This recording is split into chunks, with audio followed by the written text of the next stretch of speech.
Hello everyone and welcome to That Pedal Show, viewers, comments and questions, live Monday, whatever the date is. Hope you're awesome. Dan here. Mick here, hello. I know it's the 7th of February. Do you know why I know that, Dan? Because you put all the information in the YouTube video. Partly that, partly because it's my mum's birthday.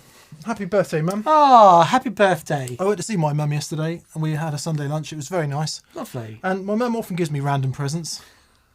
Okay. And this was yesterday's random gift. I think they're fantastic. Don't you just? Yeah, they're really lovely. I think my mum had a premonition. Very good. It's gold, see? Yeah, very good. Wow. Very good. It's like Elvis crossed with Rick Astley. Never gonna give you. Very good. Hello, friends. Hello, friends. How are we? Welcome. Oh. Welcome.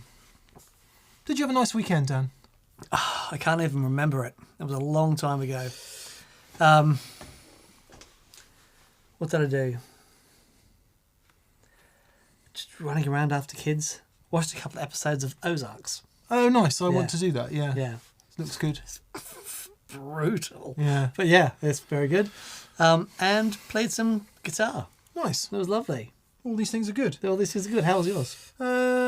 Similar. You played some guitar because I've been checking out your wares, the results of your guitar playing. Yes, the Gold Strat. I've spent some time playing the Gold Strat over the weekend. Not plugged in, just unplugged, doing some setup on it. Didn't vlog it. I just didn't want the stress of the cameras. I will summarise it in a follow-up vlog for anyone who's interested. But ringing like a bell. It's in a much happier place. Yeah. Neck and neck, man. Yeah. Anyway, I'll cover that in due course in El Futuro. Meantime, welcome. Yes, we've got welcome some new indeed. T-shirts in our Pedal Show store if you're interested. We do. It's like a pedal board on a T-shirt. It's unreal. We've called it the T of Tone. The T of Tone. Yes. Very good. Well, the T-O Tone, and this is the Mug O-Tone, which has the same design. There you go. So yeah, if you feel so inclined, Gagne to thatpedalshowstore.com. Gagne indeed. And purchase things. Right. So, first of all, many thank yous to BV for moderating today. And as always, thank you, BV. It means a big deal to us. Yes, we really appreciate it. I always want to quote Adam Duritz from the Counting Crows Across a Wire record, where he says, right at the end, he thanks somebody for the Hudson River campaign, for keeping that disgusting river clean.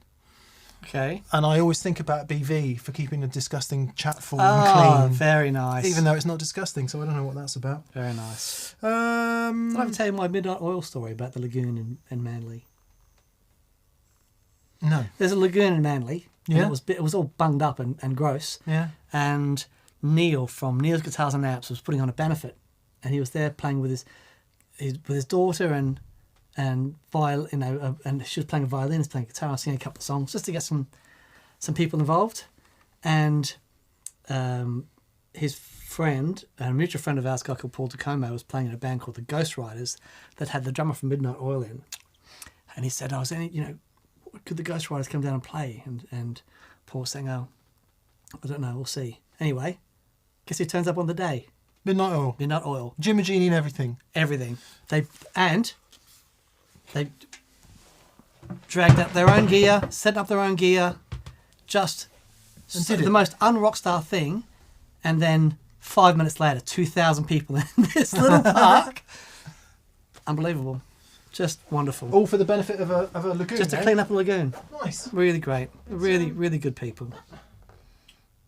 It's hot. It's warm in here. It is warm in here. I wonder if I might have lent on the thermostat by mistake. It's wonderful. That's my happy place, being warm.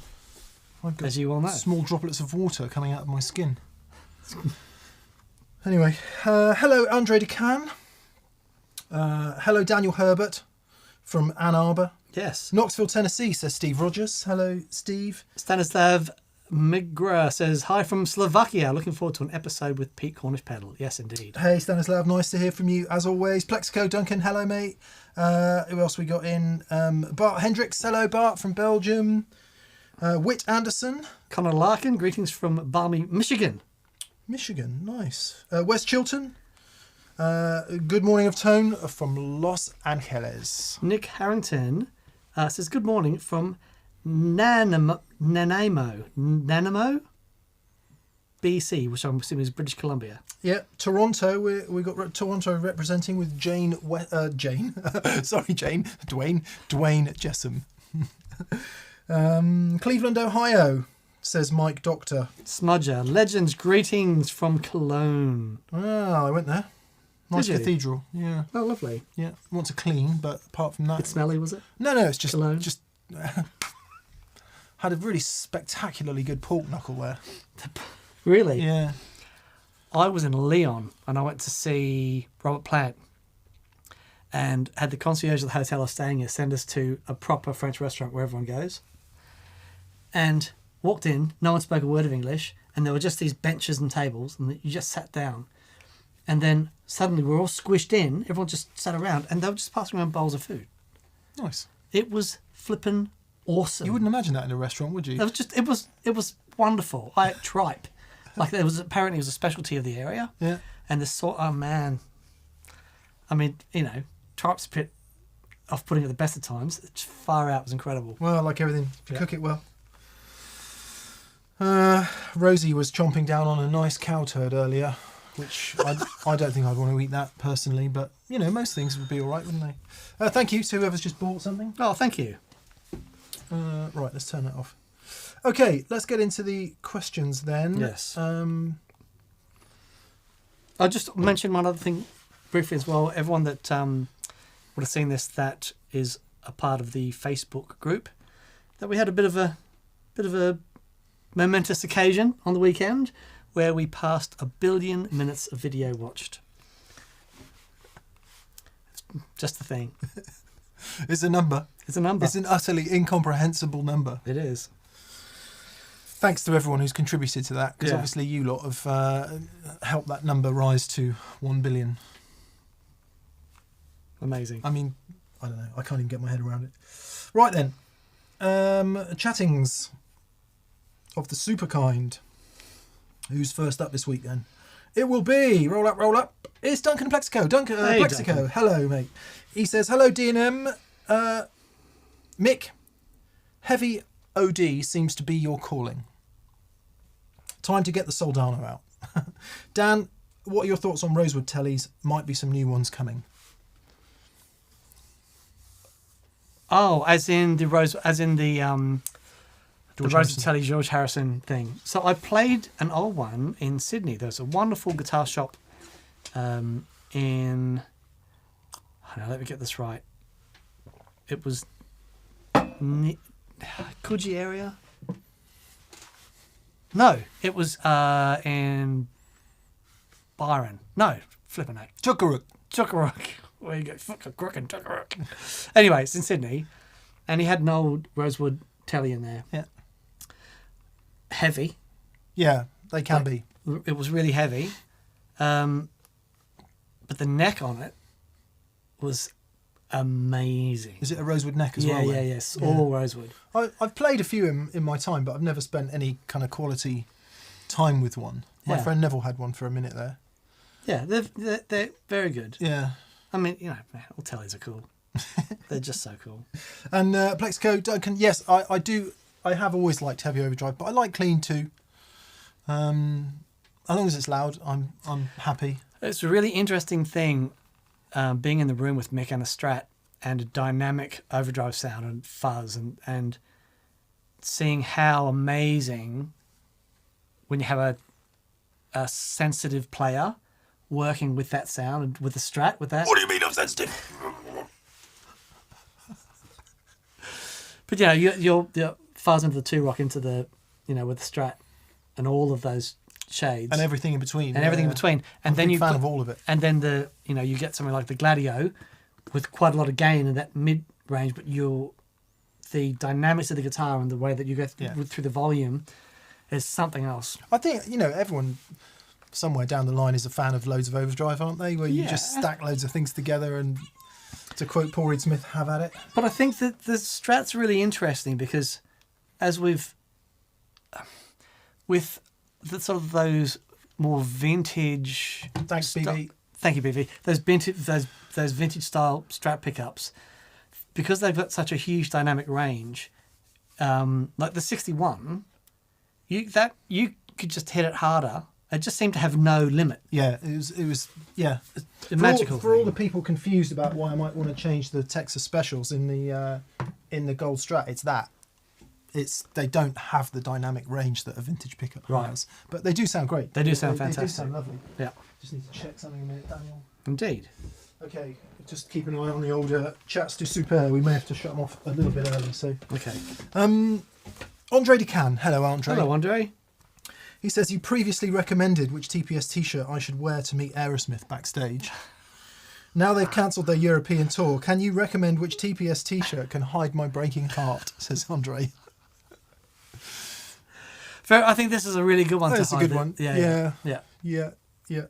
It's, that's it is such a shame. I know it's different all over the world. Things are really easing off with official restrictions as far as COVID-19 are concerned.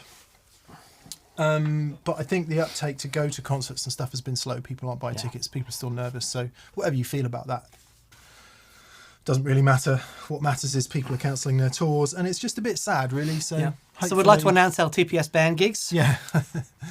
Hopefully, like Brothers Landreth moved back to September. Okay. So here's hoping summer and onwards will be a little more positive There is going to come a point than it is now.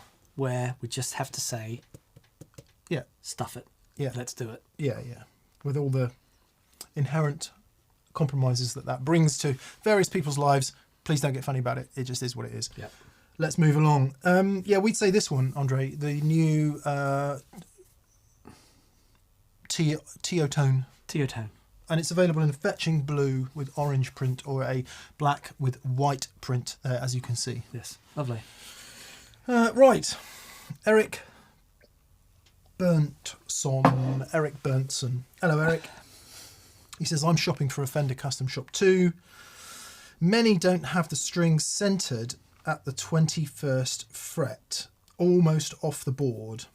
Am I supposed to shim it like a $4,000 Partzacaster? What are your thoughts? What stuff do you look for when buying?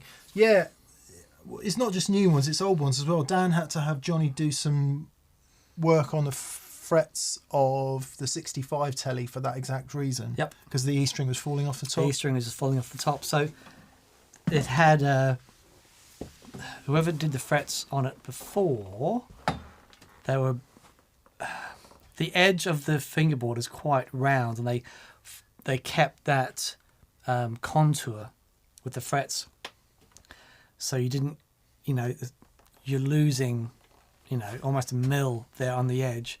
I found that really hard to deal with, so Johnny had to do me a new nut to re-space everything to give me a bit more space on the top E string. And I am going to get that guitar, get Johnny to refret that guitar. Maybe in 10 years' time, if he can squeeze me in. I'm looking at all my Strats, and they're all different. So, what Eric's talking about is once you get up here, the string splay, obviously at the nut it's contained. If your nut's cut properly, then they should be in a sensible spacing at the nut end there and not falling off the edge of the fingerboard. Plus the tension is, tension's a little stronger down there, or at least it's less elastic down there, so not such a big deal. Up here there's much more movement in the string. And plus that, you're splaying out to get back to the saddles here. Funnily enough, I was talking to an old friend of mine, Trevor Wilkinson of Wilkinson Hardware, Fretking Guitars and a bunch of other things. The other day he called me up. I hadn't spoken to him for years, but he said they've done a new bridge where they've gone to town on this spacing and they've got it Really? absolutely right. All the rest of it, he's going to send one. Have they done a telly one? Some other stuff. I'm not sure actually. Okay. Anyway, so what can happen? Now, don't try this at home, but it used to be the case that on some Strats, even though there's 4 bolts there, right, the neck can still do that. So you used to do the old, hear that? I did that all the time. Did you hear that? Yeah, I did. I know Don't try that this at crack home, sound. but that will put it straight again. Yep. That's what you don't get when you buy your Tom Anderson. Yeah, exactly. So it is a bit of a nightmare, but Fret job can help. Correct spacing at the saddles can help. And indeed, if you know, I don't do much past about the 14th fret, maybe the 15th. Anything after that is, I'm not getting paid for that, so. There's no money notes up No, there. that's when they hire the next person when you start playing up there. So they're like, no, mate, all it between 3 and 10 is where we are. Anyway, Whit Anderson. Hello, Whit. Hello, Whit. Thank you for your generosity. He says, greetings from Hopewell, New Jersey. I'm looking at the Atom to tame my tap dancing and dabble in MIDI. I see the G3 is able to set up pedals in front of the amp and in the effects loop. Can I move them from front to effects loop with presets? Yes. Yeah. So the order is movable. So, yep, you can have some presets where they're in front, some presets where they're in the loop. It wasn't till Dan explained it to me for about the 50th time that I finally got my head around. What you're doing is you're putting your amp's preamp in a loop of G3. Mm-hmm. I could not get my head around that. It was more like, but surely you put the loop in G3. It's like, no. You go out of a loop, into the front end of your amp, out of your effects return. Effects send. Sorry, effects send. Back into that loop. Mm-hmm. So it's... And that is basically... So you can then go, do I want that before my delay or after my delay? And you just move the amp's preamp around because you're just changing its position in relation to whatever other pedals are there. What you can't do at any point is put the amp's preamp after the power stage. You couldn't do that. Well, you wouldn't do that because you're coming after that whole signal thing. Yeah, you're going then back into the effects return, which is the tap in point to go back into the power stage. But if you've got a bunch of stuff, so if we say it's all going to end up at your amp's power amp, you've got a bunch of things before that, pedals, and your preamp can sit anywhere in there if you patch it into one of G3's loops. There you go. Took me forever to understand that. But when you get a visualization, just think of the preamp of the amp like another effects pedal. Like another pedal, yeah. Yep. And because you can't do it in G2, because you can't reorder the loops, but in G3 you can. So yeah. Medieval Cookery with Arpad. Hey, Hello, Arpad. Arpad. We hope you've started your channel again. He says, hi, leg hens. I have a Bugera V22, which is 2 EL84s as my first amp. For budget wet dry, I'm thinking a T-Rex Soulmate. Yep. And add a V55, which is 2 6L6s. What say ye? I think that would be fantastic. The interesting thing about wet dry, even with amplifiers that are wildly mismatched, you'd be surprised how flippin' amazing it can sound. The rule of thumb that works really well for us is that the lower powered amplifier, the one that you might have on the edge, that breaks up a little bit when you dig in, generally isn't the one that you use to put all your wet effects in. You can stick your boosts and drives and things into that. But the amplifier that has more headroom is the amplifier that you use to put your wet effects in. But, Mick had a wet dry rig with a couple of Boss mini katanas. Yeah. It sounded flippin' awesome. So I say this all the time about the wet dry thing, but it's a wonderful way to experiment and find your own sound, that a sound that really connects with you. The like the Lazy J and the Matchless for me is the best sound I've ever had, and I love it dearly. I'll continue experimenting because it's just so much fun. But when you find that thing, it's like it can be really, really cool. Yeah, and it never stops. Never stops. But I think what you're talking about is a really fantastic place to start for sure. Definitely. Yeah. Definitely. Good luck. W Cart 2. Sorry, I did answer this just before we got going, but I think I'm not quite sure. It doesn't matter. Mick, is the gold top Les Paul yours now, or is it still on loan from Neville? Question 1. And a Victory V40 Deluxe for JTM 45 clean tone. Is it as simple as a switch to Voice 2, or do you have another recommendation?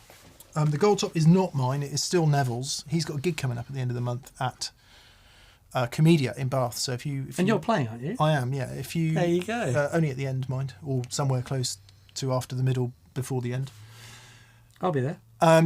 If you want to go and see Nev play, and really great band, it's at Comedia at the end of February. If you're in the southwest, be a nice gig. Great venue. Yeah, lovely venue.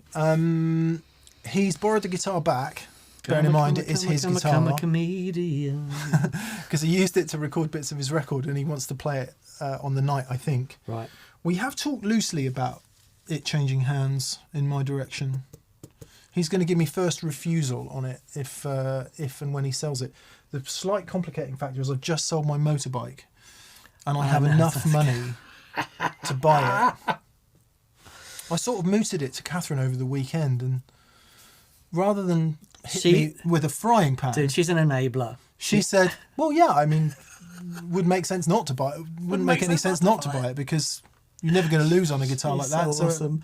I'm running all my future purchases past Catherine. So, I don't know. It's now down to Nev whether he's willing to sell it or not. But obviously, Nev, if you're watching this, it stays in the family. So if you ever want to use it, it's around. Yeah.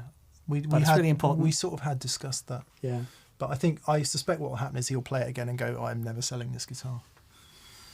Until the next time, Nev, and when I won't have any money, and then we'll have to work it out at that point. I'll put a couple of really big resistors in there. Just not soldered, just wrap them inside, just so Piston goes, oh, yeah, it's really dullest Les Paul I've ever played. Here you go, Mick. But it does seem to be, because I've got my gold Strat now, which I'm really loving. I've got the 335, which isn't gold, it's blonde, and I think the gold Les Paul would sit. With those glasses. And there's three guitars that, it's not much required after that, really. Fantastic. I love that. Add an SG to the pile at some point, and yeah. Anyway, Victory V40, yes. Turn that master volume up a long way and keep the preamp down as much as you can. There's quite a lot of gain in the V40 Deluxe. Given that it's got valve-driven tremolo and reverb, there's actually more gain in it, or it'll overdrive more. There's less headroom than there is in the regular Lunchbox V40, in my personal experience, having filmed all the demos and done all that. Voice 2 and the mid kick on, but keep the preamp low, keep the mids and the treble nice and high, bass a bit lower, whack that master up, and that will get you as close to JTM 45 territory as that amp is able to get. Nice. Edward Johns has just said, I've just noticed the T-shirts are coordinated with facial hair. The commitment to detail on this show is awesome. Thank you. There you go, bud. Thank you very much. Yeah, somebody made a quip about all the hair dyeing that I do, and I said, yeah, you try and get it this ginger.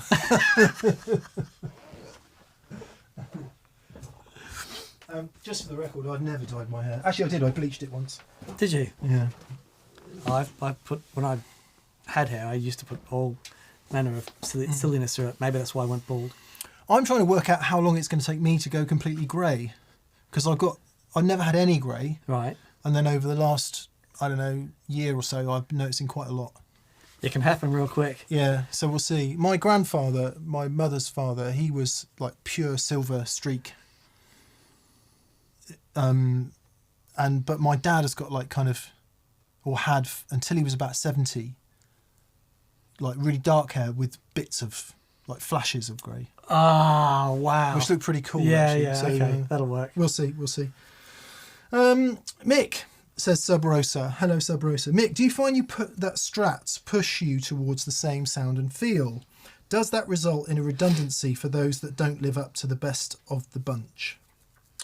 That's an interesting question. I see what you're saying there. And I think it depends on your mindset that day. So one of the things that happens on TPS is that, it's hardly a high pressure environment, but when the cameras are rolling and everything, it's a nightmare if you play something dumb and it doesn't make sense and you've got to kind of stop and start again. It affects the flow of the show. So what you tend to do is play a little bit safe for the good of the show. Sometimes we let go and that's great, and Dan's much more experimental than I ever am, but what you probably see on the show is a a very narrow slab of who we both are as musicians for that reason. And there is an extension of that explanation which says, yeah, when I pick up a Strat, depends what you're doing, doesn't it? If I'm just playing free, I'll probably play something Stevie Ray, Gilmore-y, John Mayer-y, you know, all the things that I really like. But then if I'm asked to do something musically, like play a cover set, or I don't know, play on someone's record or whatever it might be, that's when it puts you in a different place. Yeah.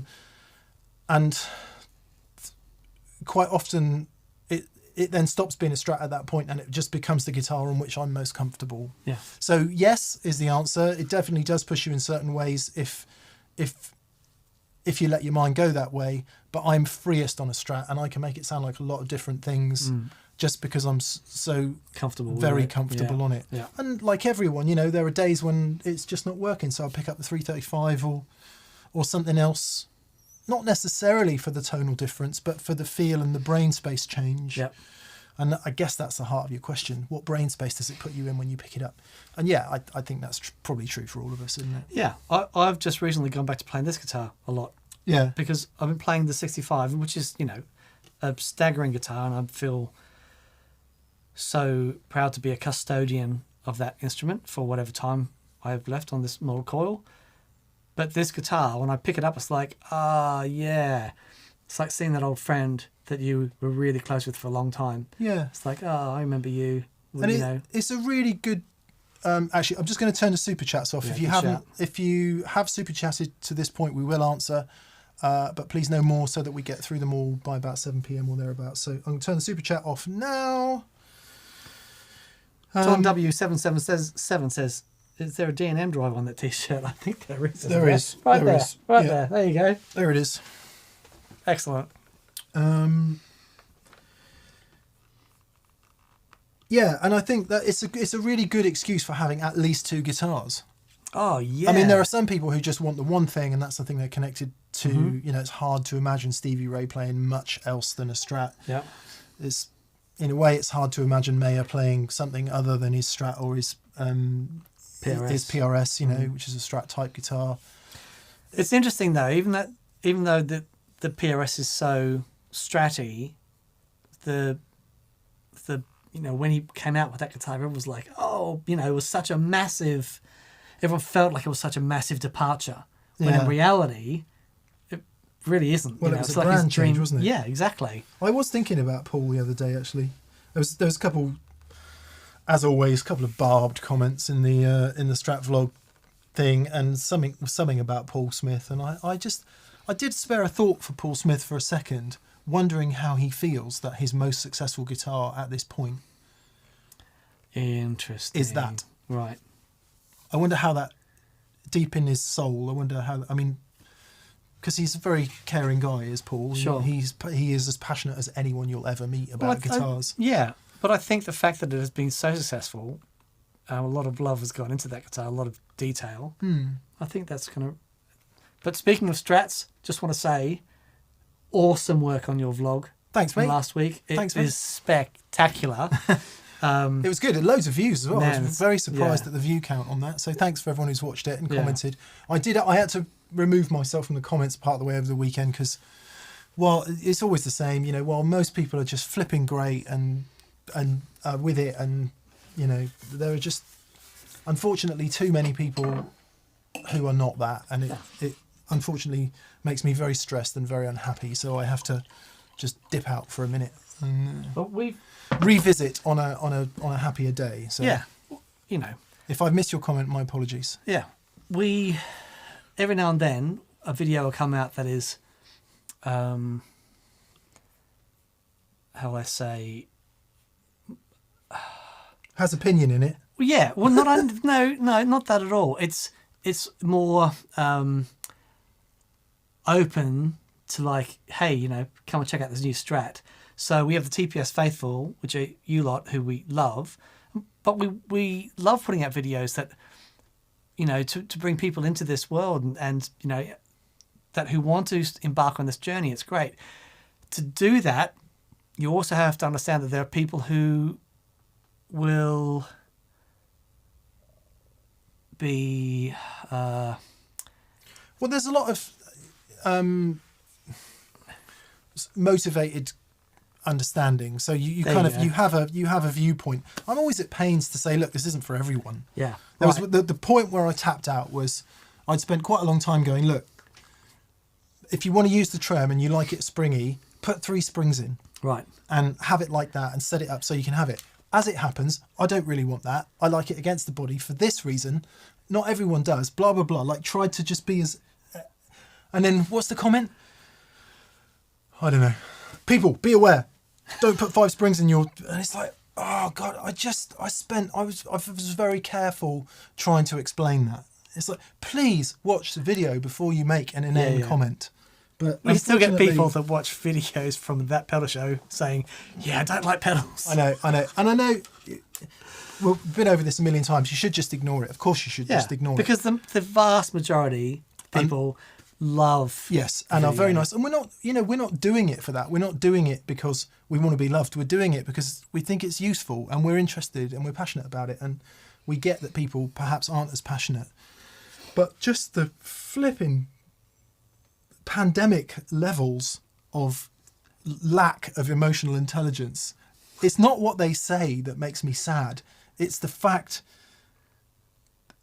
that they're unhappy enough to say it. Right. Oh, that's interesting. And it's like, I just don't want people to be that unhappy in their lives. Yeah, I want yeah. That's I want really them interesting. to not be feeling so negative. I want them to feel a bit more positive about what they're doing today and give that bit of energy that they've just been completely negative about something a little bit more useful to their own lives or the That's people around them. That's a really good point. And that's what emotional intelligence is, I think, and there is just a dearth of it.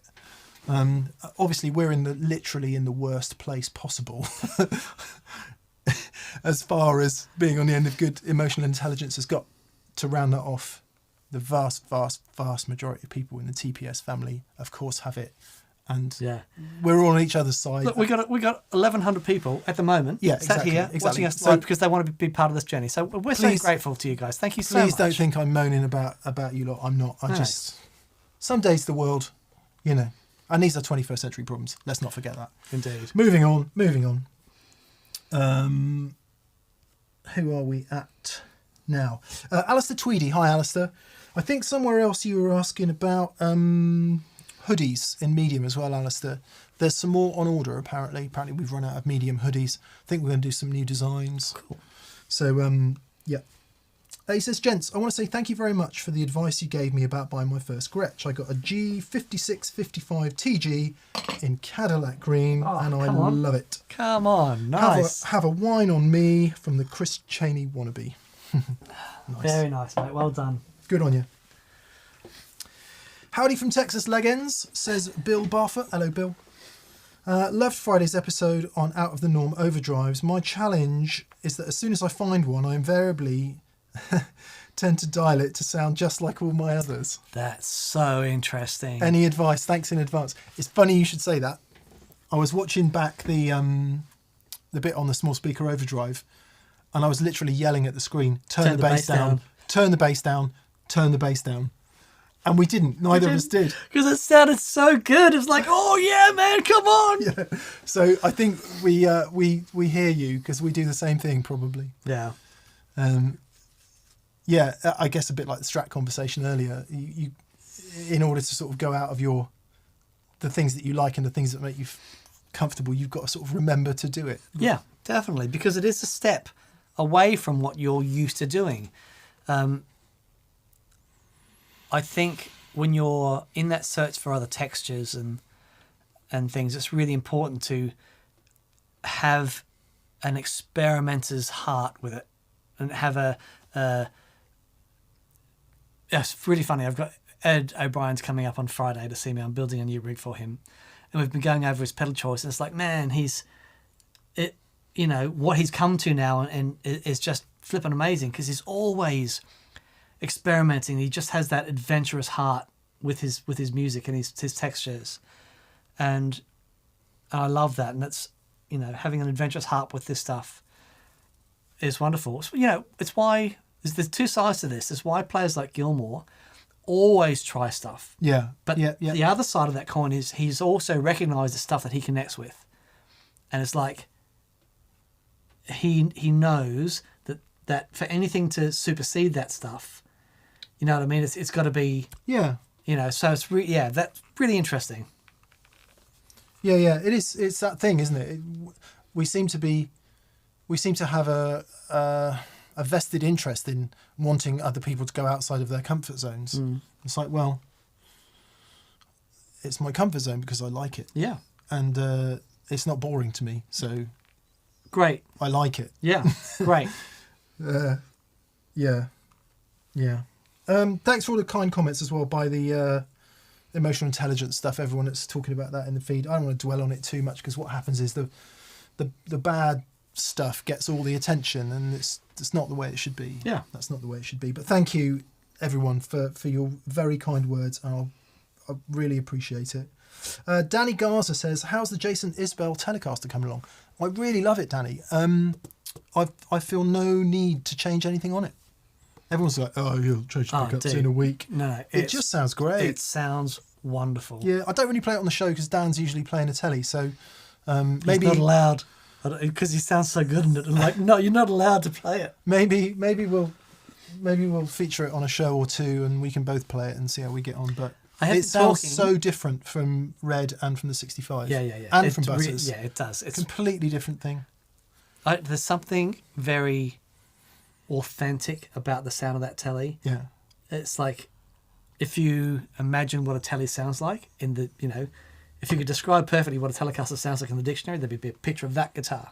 Yeah. You know, it's great. Yeah. I have been talking a bit to Sadler Vaden, who plays guitar for Jason Isbell. Oh, nice. Yeah. And, you know, so let's see what the future may hold. Can you imagine that? That'd be so cool. We might get a chat. Who knows? Would be cool. Would be amazing. With both of them, I should say. Yeah. Michael Gilberto. Hi, Michael. He says, greetings, D&M from Old Saybrook, Connecticut. Nice Overdrive review on Friday. How about a Where Are They Now segment? Oh, that's interesting. I can't write that. Revisiting pedals from the past, Carpe Diem. I think that's a great idea. Yeah. I think that's a great idea. Stuff that we were super fizzy about, but we don't really use much anymore. Yeah. That's a really good idea. Yeah. Yep. Cool. Let's do that. Thank you for the idea, Michael. I'm going to write it down on the list. There's a list? You took the words right out of my mouth. Ah. Thankfully, you weren't kissing me. The night is young.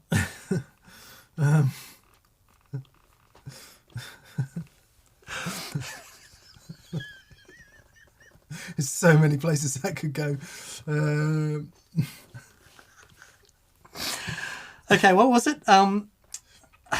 Where Are They Now? Where Are They Now? Very good. Currently residing in the Where Are They Now files. What was the song? Tea and Cakes. Wasn't All the Way Home, was it? No. Yeah. Anyway. Sorry, I'm going back through the old. Here we go. Square Wave Symphonies. You've been amazingly generous, Square Wave. Thank you so much for that. Oh, thank you. Wow, thank you. Good evening, Legends, including BV. Absolutely. Hope you had a great weekend and are all well. My question, if you had to build a wet-dry bass rig using G3, which pedals would you go for? Show the bass some love. Greetings from the Black Forest, says Alex. That is really interesting. Okay, man.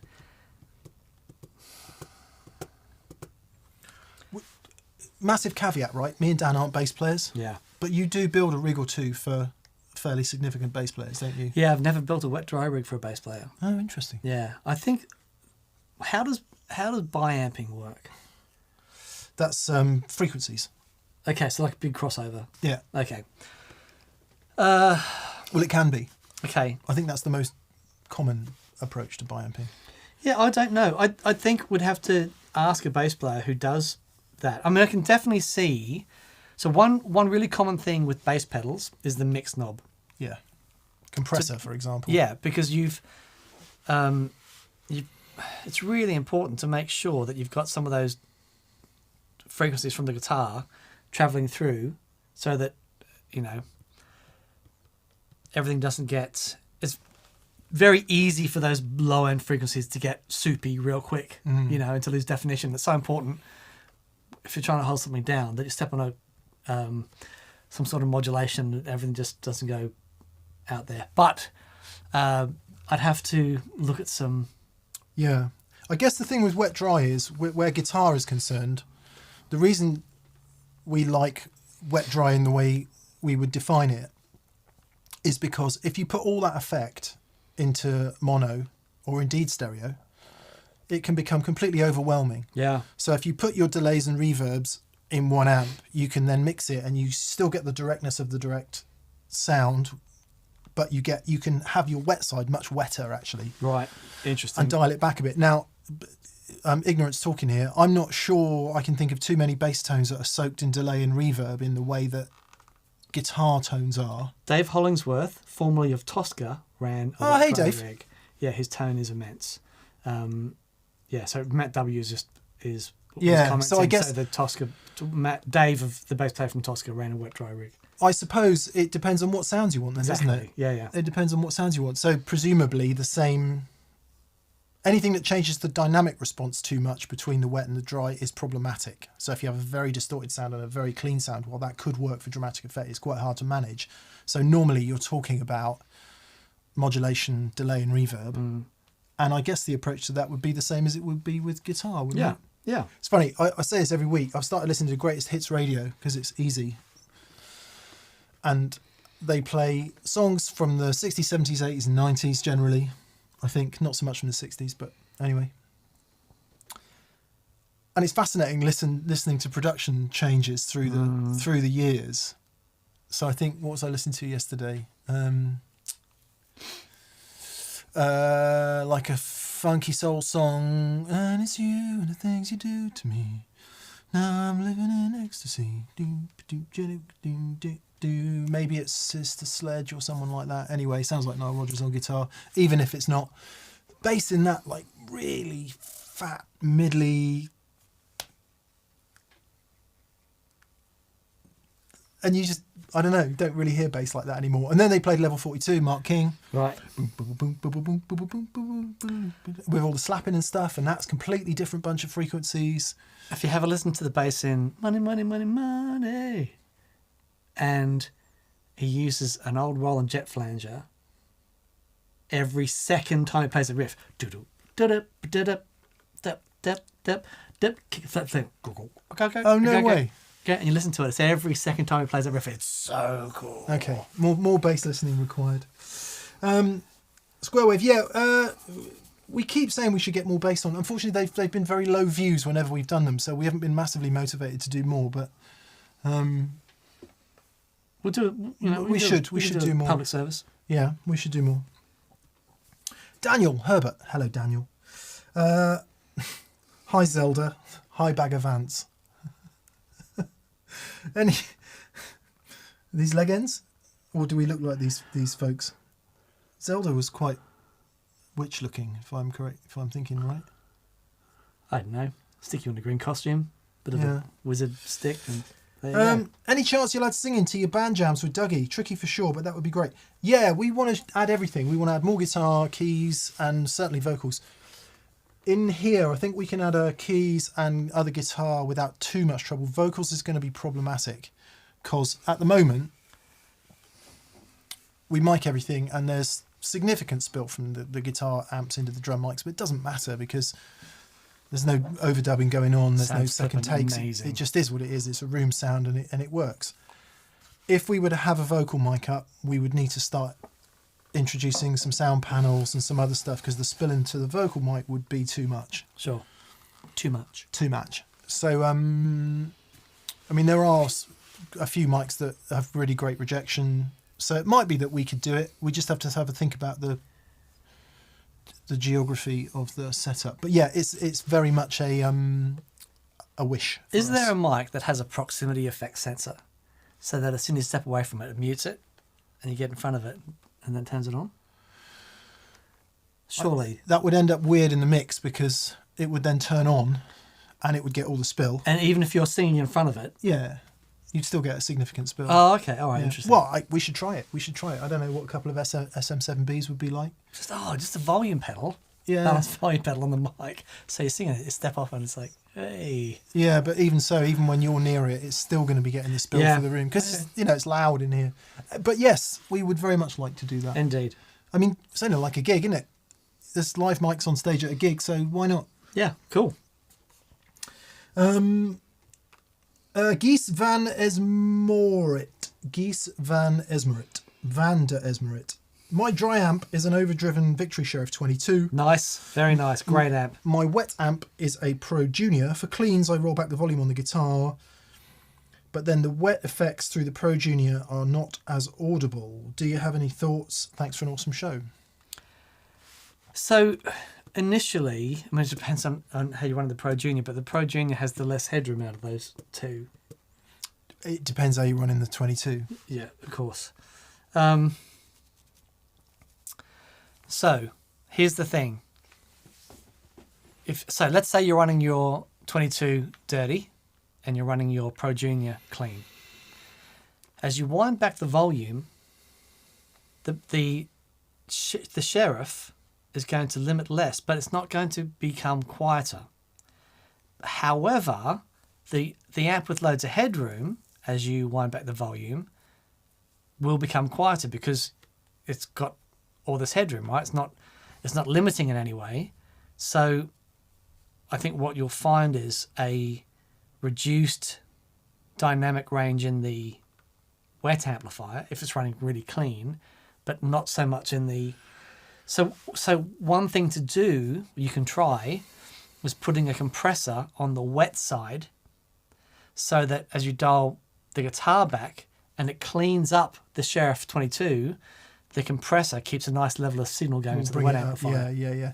I think just as significant, if not more significant, is the fact you're driving less into the reverb and delay. Let's say that your wet effects are reverb and delay. So a bit like if you put a boost before your reverb and delay and turn it on, your reverb and delay go over the cliff, over the edge. And if you turn the boost off, they get much quieter, right? Why? Because you're sending more signal through the read and delay. What you need, unfortunately, which is probably a bit of a pain, is an expression pedal to control the effect level. Yeah. Or, that as well. Try a compressor. Yeah, there are ways around it. If a compressor will do it, great. Otherwise, I mean, our dear friend Andy Timmons, Honk, always has an expression pedal control on his delay level. Yeah. Pretty much for the reason you're talking about. Yeah. It's a great way to do it. At different levels of mumbo from the guitar, the effects are too loud or not loud enough. Therefore, with a mix control on an expression pedal, you can just get it exactly where you want. Bit of a faff maybe, but I think you probably get used to it. Yeah. Where the sweet spots are. I don't think it's a faff at all, because when I first heard Andy on that, right, so the delay is on all the time. He just controls the level up with the expression pedal. And the element that adds to his sound live, because when he wants it soupy and massive, he just leans on it. Yeah. But when he just wants a little bit of movement under his sound, and it's like, it's wonderful. I was thinking that watching Usain Bolt in the 100-meter sprint, thinking, well, you just line up at one end, gun goes off and you run, and then you win. I mean, it's that simple, isn't it? It is Andy we're talking about. Andy Timmons? Yeah. What did I say? No, I know, but I'm just saying, you're saying, it's not that difficult. Oh, yeah, okay, yeah, no, of course. Yeah, right, saying, just do what Andy Timmons does. Yeah, of course, yeah. I don't know about you, but I'm trying to remember what to play, and I'm like, oh god, I've got to switch that on and step on a pedal over there, and remember what the next verse is. Yeah, I think it probably would. I've got something that can help you out. It would take some getting used to. Anyway, 2 approaches there that are definitely worth a try. Geese, we hope one or both work for you. Yeah. Rod Clark, hello Rod. Hello Rod. He says, I bought a Victoria 518. It's the greatest tweed champ replica. Those Victoria ever, amps are serious. Just love it. I thought it was a few quid to tell the world, yeah, Victoria, I mean, what fabulous, fabulous, fabulous amps they make. So I remember when Devon Townsend bought a Victoria amp, and he was like, I just cannot believe this thing. There was a few comments in the Strat vlog saying, how come that amp in Anderson sounds so much better than your mic'd up ones in the studio? And it was that Victoria we were playing. Oh, was it? Yeah. I'm like defensively writing, oh God, have you got any idea how much audio processing goes on in an iPhone? But that aside, it did sound totally awesome. Yeah. What a wonderful amp. Yep. What a wonderful amp. Congrats, Rod. Hope you're enjoying amazing. that. Matt Lloyd. Hey, Matt. Hello, Matt. Hi, guys. Good to see you again. Can you tell me your thoughts on using a Bassman reissue? I'm assuming you mean a Tweed Bassman reissue, and an AC15 wet dry for a clean tone. Which would be better for wet and which for dry? Well, the Bassman as a wet amp will be spectacular. Yep. They are so good. They've got this massive dynamic range, and they're a great pedal platform. Yeah. I'd certainly start like that. Try it the other way as well. But just based on the general start point that we always have, that the higher headroom amp is usually the one you'd go with for wet. Yep. It doesn't have to be the case, but it's a good place to start. And then all you got to do is swap the cables around, decide which one you like the sound of best. Yep. Perfect. Happy days. But Indeed. yeah, that's the way we do it. Bassman reissue. Why haven't we got a Bassman? Man, I had when they reissued the Bassmans back in the back in the 90s. Yes, back in the 90s. And I was in a band in Sydney called The Wheelers. And we had two record company showcases. The first one, we had two gigs and one was a record company showcase. First gig we did, I used my little Music Man 2x10. This sounded amazing. The next gig I did, it's like I got a Bassman. I thought, well, this is going to be awesome. And it was so loud that I could not get it to a point where it just ruined everything. 45 watts, 2 ohms. Yeah, and they're 4x10s, and they were just banging. What's that? Talking of dates, Right. I'll show you this in a minute. You were going 90s, because probably like me, you're not quite sure whether it was the 90s, the 2000s, or last week. Yep. My mum's, I was having a cup of tea at my mum's yesterday, and I said, have you got anything that's not brown tea, Mum? Have you got like any green tea or any white tea, any fruit tea, any of that? She said, yeah, I've got some green tea in the cupboard. She gets this out, and I'm like, Mum, that's a year out of date. I said, Mum, that's a year out of date. That's 1 year out of date, Mum. Come on, focus. Can you see the date on that? Brilliant. It's 11 years out of date. Great. Tea bags, 11 years out of date. I had one, it was fine. Yeah, that's a new record. I mean, we've got some out of date things in the cupboard, but Yeah. I don't think 11 years. I remember my mate's house where we used to go and rehearse in the band, and they'd had a can of 3-bean mix that had been with them through 3 house moves. One of Catherine's friends packed her mum and dad up and took them from London down to the West Country, and they literally unplugged the freezer, put it in the van, and plugged it in when they got down to the West Country. Oh no! And there was anyway. Oh no! Moving on. What's for dinner? Fish. Yeah. Josh Connett. Hello, Josh. Hey there from San Diego. Hello, San Diego. San Diego. The meaning of it's been lost over the years. I think it means. I've been to San Diego and had a lovely time. Oh, me too. It's beautiful. I got on the KOT waitlist, the King of Tone waitlist in November 2017, and I am now 2 weeks out. Oh, wow. 4.5 year wait.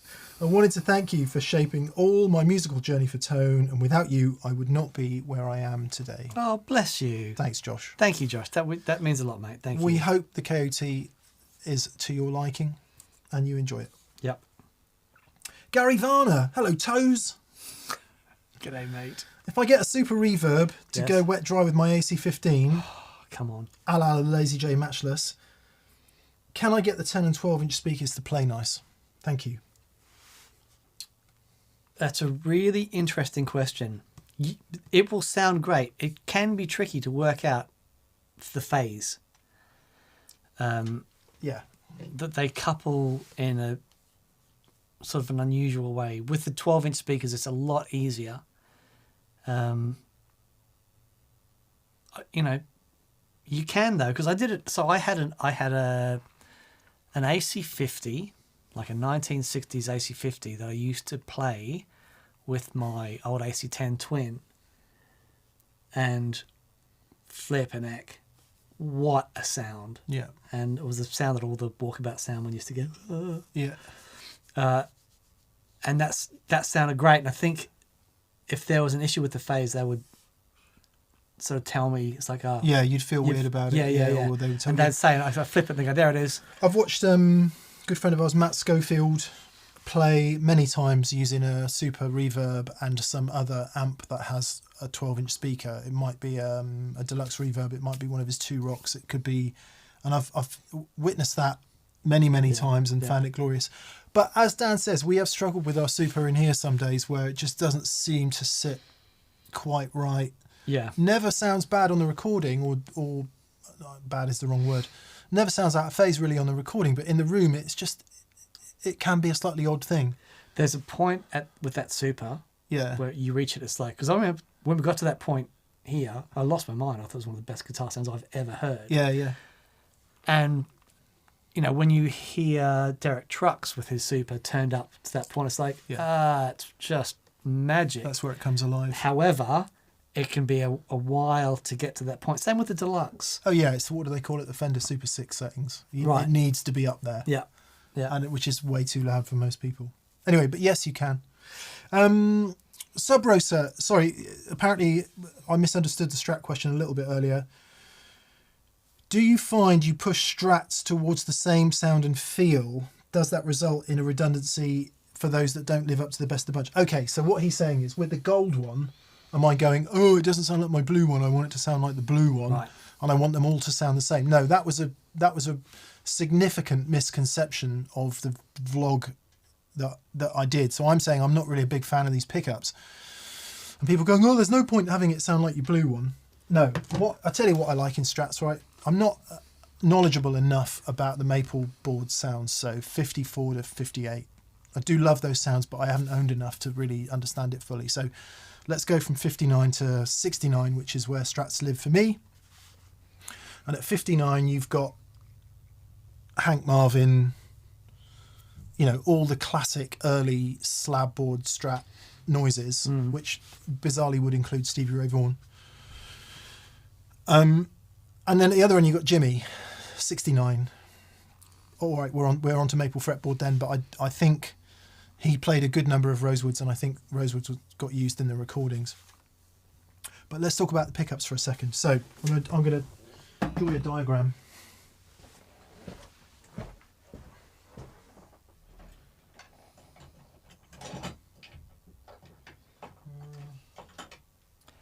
Nick's got some finger puppets. Finger puppets. What I need is entertain the people, Dan. Okay. Couple of interesting questions. Alex Leacher says, the D&M drive TRS function for loop switching, does that work on the Quartermasters or just on the G2, G3? Yeah, it'll work on...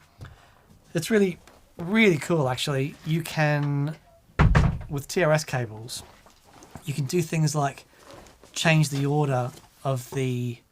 even though you've got the switch on, you can change the order of where the circuits go. You can put pedals between those two pedals. But yeah, it'll work with any switcher as well. It's fun. Is this from the research that you, or this is just stuff that you know? So impressive. Loved the colour stuff that you did on the vlog. It's amazing. Right. Here we go. Here is a gross simplification. Dan, if you could relay what I'm saying. Okay, here we go. Right. Nick says right. I'm going to start at 1959. Starting at 1959. And here's 1969. And there's 1969. 10 years. This axis up here The axis. is Bold as love. warm and soft, juicy, fruity. Yeah? Yep. Go on, go for it. There's a warm and soft and juicy and fruity axis. And this is brash, bright, and bold. Brash, bright and bold as love. Right. So you see here in 1959, Yep. You see here in 1959, they were the warmest and softest and the nicest. the warmest and softest and juiciest. And then in 1965, In they were ni- the boldest and the brashest. In 1965, the boldest and the brashest. And then in 1969, they got juicier and... And in 1969, they got Warmer juicier again. Right, very Now- good. It's not entirely true because clearly not all pickups were the same and there was a lot of differences in that period. But very, very briefly, a couple of really, really important things. 1964, we go from heavy formvar wire Yep, to plain enamel yep, wire, which makes a difference. yep. At some point in there, the diameter of the pole pieces change. Okay. And the way in which they're wound changes, right? So everyone talks about hand wound pickups. They were all machine wound. But somebody had to sit there doing that, winding the wire on. And the tension you put on that wire and the pattern of the scatter Okay. affects the inductance of the coil. So they do sound different, right? Great. Generally speaking, more winds through to the mid-60s, plus the change in the magnets, plus the change in the wire. They were all Alnico 5, by the way. Right. The reason that people use Alnico 2 and 3 now is because they say the modern A5 is not the same as the old A5. Yeah. They went to A5 because it got one more in it. Here's one more. So, and actually, it might be that this curve goes off past 1965. Texas Specials, right, are here. Ah, I see. They're too much. They're too much. So, Sub Rosa, I love this sound. I love this sound. I really love this sound. Mm. And I absolutely adore that sound. Right. Because, you know, what are we talking about? We're talking Stevie Ray. Yep. We're talking Hank Marvin. Talking Doyle Bramall. Yeah. Right. We're talking Jimi Hendrix. Nice. What I don't love as much as any of those sounds, even though it's a great sound, is this sound, which is Texas Specials. Right. So, there you go. There you go. That's So very good. So does it push you in that direction? Do I want all Strats to sound the same? No, I don't, because what I like about that plain enamel wire is it definitely pushes you in a different place than that really soft and juicy and fruity. And the same with having 3 springs and having the bridge floating, Yeah. having it flat on the guitar. And it would be nice to have Strats that cover most of that ground. Yeah. Now, look, please don't take that to believe that every pickup wound in 65 is louder than everyone wound in 63, because it's just not the case. It is a gross simplification of the curve of how Strats It's very good though. kind of went. Kind of. Jeff Rock says, Professor Whitty presents TPS. The point being, the Texas Specials are nothing like any of the vintage pickups. Yeah. That's kind of the point. Yeah. Very good. Well, I say nothing like. They're not much like any of the vintage pickups. They're too overwound, too much for me personally, Yep. even though loads of people And you can love see them. why loads of people love them, because they are in your face. And If you for don't rocky play stuff- at patent pending, Yeah. they give you, what they actually give you is also a little bit of that Fletcher Munson, I think. Right. Because they just sound big. Yeah. Yeah. Yeah. But at big, they sound too big. Too big. For me. Of course. Also, I am a little bit morally opposed to them because Fender sort of put them out as being Stevie Ray's pickups. Okay. They're not like Stevie Ray's pickups at all. Yeah. Yeah. Sure. So anyway, there we are. However, right, not all Texas Specials are the same.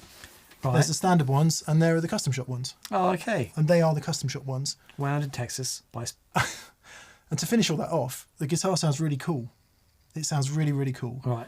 And if after trying another couple sets of pickups, I prefer the Texas Specials, I will keep them. Okay. Yeah. So anyway, hope that answers the question, Sub Rosa. No doubt the comments section is going nuts at this point. Yes. Yes. Cool. Yes. Justin Garcia says, Strats, motorbikes and why all knobs point to 2 o'clock. A collection of thoughts by Mick Taylor. I'm writing it now, Justin. It's a spoken word evening with Mick Taylor. Juan Espinosa says, Alnico 8, modern metal. There you go.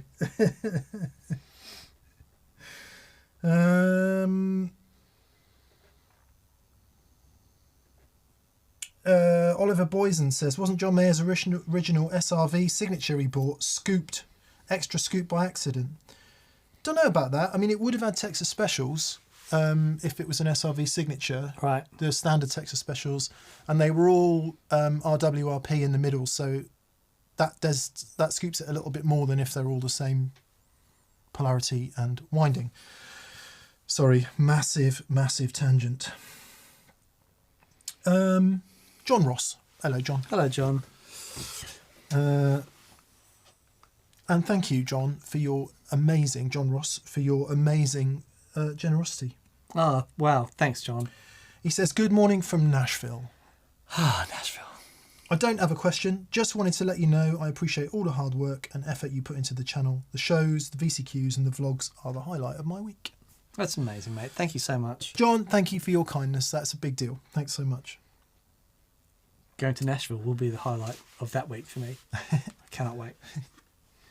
Josh Connett again. Hello, Josh. He says another. What about the Mesa Mark V then? I don't know it too well. I like all Mesa amps. It's too much for me. Mm-hmm. Is that with all the preamps? The one with all the different preamp options? Yeah, it's like a Swiss Army knife, and you can get pretty much any sound out of it you would wish to want. And I think if that's what you want, if you want everything in the amp and really highly switchable and all that, killer. I mean, it's the culmination of everything they learned. Right. About channel switching, about multi-watt options, about pentode and triode. Okay. And you can have all of that and different power ratings and all of that. So you can really, really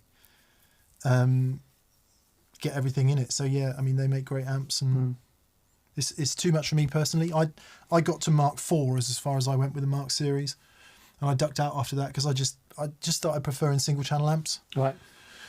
Because I only ever use one channel in an amp. But yeah, I mean, you can't argue with the Mark V. It's a master thing. Richie Kane. Hello, Richie. Hi, leg ends from Bushmills, Northern Ireland. I currently own a Fender Bassbreaker 30 and a Blackstar HT5. I tried playing through a Kelly Framptone ABY, but it seemed the HT5 was lacking low end. Is there any way of it sounding okay?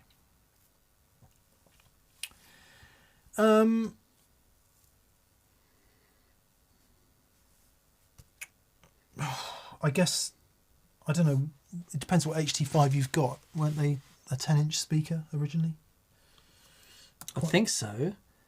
They've definitely done 12-inch ones over the years. Right. But, I don't know if the standard one was 12-inch.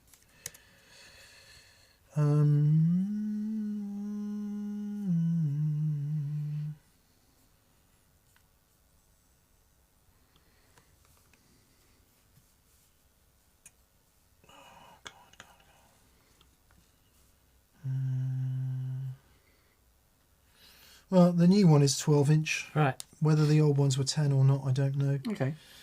The amp itself shouldn't really be lacking low end. It might be that the cabinet is not able to reproduce it if it's a small box. Yeah. Also, 5 watts. I mean, there's low end and there's low end. And from a 5-watt amplifier like that, depending on how efficient the speaker is and, you know, its curve, there's only so much low end that you'll be able to amplify. Because it will start to overdrive. Yeah. Yeah. Because it takes a lot more power to amplify those lower frequencies than it does, you know, the mid-range. I was having this conversation with someone about AC30s and why his AC30 sounds so loud compared to another amp he had. And the AC30, they do it because they had the Fender, because they had the Celestion Alnico Blues in them, that don't they don't take bottom end particularly well. There's a cutoff with them, and the AC30 design recognises that and doesn't send any power to the lower frequencies. It cuts it off at sort of low mids. Then all the power is being used to amplify from mid frequencies, which mid frequency 30 watts of valve power mid frequencies is going to be really loud. Yes, massively so. Yeah. And I guess, Richie, I don't know if you're using the ABY to do a wet-dry setting or whether you're just having both amps at once. But what you can do is use one amp to complement the other. Yeah, totally. A bit like the example we always use is Phil X with his little tiny little thing. It is a Greer. His little Greer. Yeah. And his huge Friedman, and then also thinking about Brian May with his AC30s and the D-key amp, the mix of those two things. You listen to the D-key amp, because I'll listen to my AC30 going, Brian May, I'll never sounded like Brian May through my AC30. And you hear the D-key, it's like, there it is. There it is, yeah. And I guess it takes us back to, we touched very briefly on the concept of bi-amping earlier, and in hi-fi anyway, you use one set of amps and speakers or PA for the bass frequencies, another for the mids and another for the high. And it could be that you could approach your two amps in that way. So you use the HT5 for what it's really great at, which is what he was just talking about, and the other amp as well. So instead of trying to get them both to do the same thing, you get them both to complement each other in the frequencies that works best. Lovely. Yeah. Yep. And that can actually work in a wet-dry scenario because you send the wet effects to the one with the higher headroom and the more bass response, and you use the smaller amp with the more pronounced mids for your kind of cut sound and your drives and all of that. So lovely. Yeah. In that sense, unless you're running stereo, it actually doesn't matter that the EQ curves are different. Sure. Could actually be an advantage. Indeed. Yeah. Nice. Yeah. Somebody asked somewhere here, and sorry if I missed your name. Urban Domber says, Mick, did you already swap the pickups in Goldie? No, I won't. I won't do that until I can do it on camera. In fact, my friend Jake Loosemore, he's got a 61 type custom shop, I think it is, Lake Placid Blue. Can't remember. It doesn't matter what year it is. He's got Texas Specials in that at the moment, and I just lent him my Ron Ellis 64 set, which is essentially a copy of the Dor Bramall set. And he likes them a lot. So I said, why don't you come up? We'll have a massive nerdy day. We'll get 2 or 3 Strats, 2 or 3 sets of pickups, and we'll just nerd out for the whole day, film the whole thing, and do that. So I think I'll do that with Jake. And lovely. Yeah, because he's massively into it, and he can infuse me to get through the day. Very good. Very good. Dan will be literally sticking fork in his eyes by the time we've undone the first pick guard screw. So yeah, I'll do that. I'll do it on camera. I will do it on camera. Dude, you haven't had any of this delicious tea. No, I haven't. So good. Is there any left, Dan? There is. There's loads. I'm joking. I'm joking, of course. Thanks, mate. Hey up, lads, says Chris Norman. Hey up. Thanks for everything. I've got an Andertons order arriving tomorrow, which means I now have all the pedals for the new board, including 5 gain stages. Nice. Very nice. Very cool, Chris. One thing I want you to do, Chris, one thing we want you to do when you get those 5 gain stages, just do a little experiment. I doubt you're going to have all 5 of them on at the same time, but try an experiment where you put all the gains to almost minimum and have all 5 of them on. Yep. And just experiment with the touch and feel coming out of these things. It's really cool. There'll be a lot of noise, but don't worry about that. Black Rock Nitro. Nice. Sounds like a metal band from Brighton. Why from Brighton? Rock. Oh, Rock, okay. Andy. Oh yeah, Brighton Rock. Yeah, nice. As always, great work, gents, says Black Rock Nitro. Hearing your perspectives and inspired playing is often as useful as hearing the pedals. For the last week's video on different overdrives, how would the Hudson broadcast have fared in that lineup? Yeah, so We've used the Hudson broadcast a lot. It's one of our faves, and it, that transistor, overdrive sound again, because it's so different from, the op-amp overdrives, and it's almost the reason for doing that video, isn't it? Totally.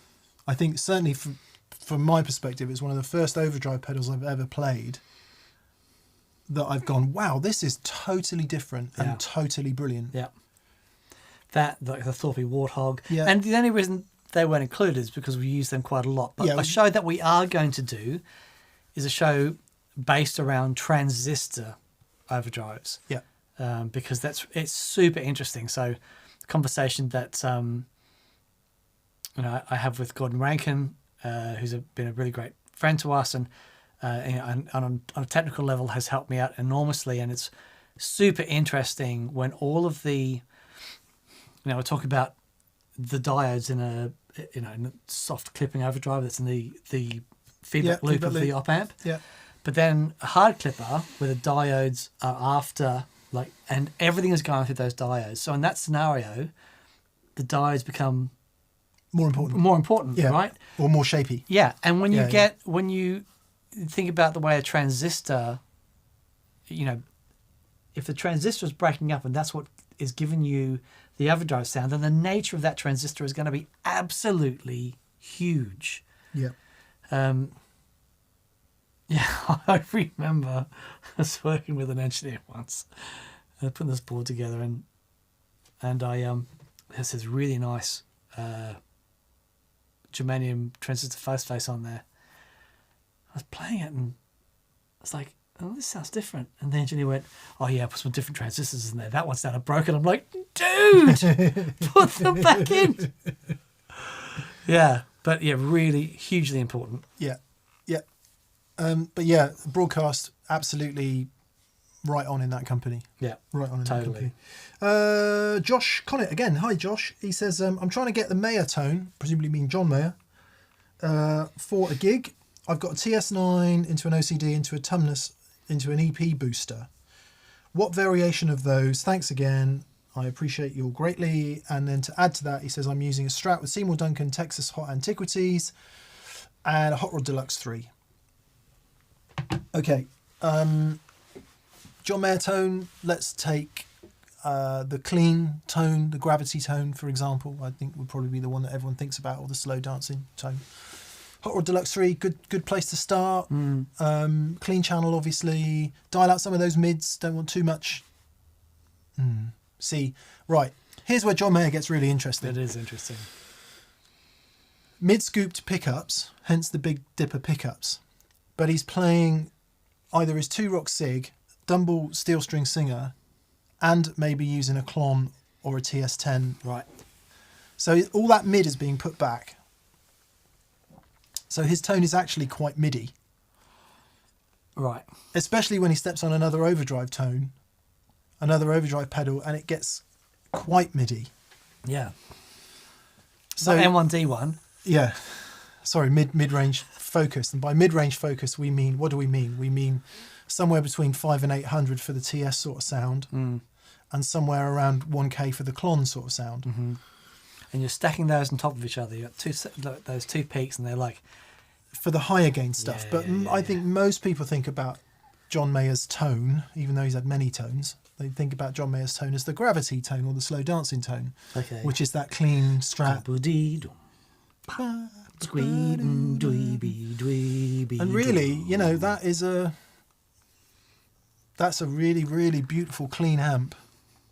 Maybe pushed gently with a Klon or a TS10 or something, but not into heavy overdrive. Yeah, right. And just plenty of volume and plenty of reverb.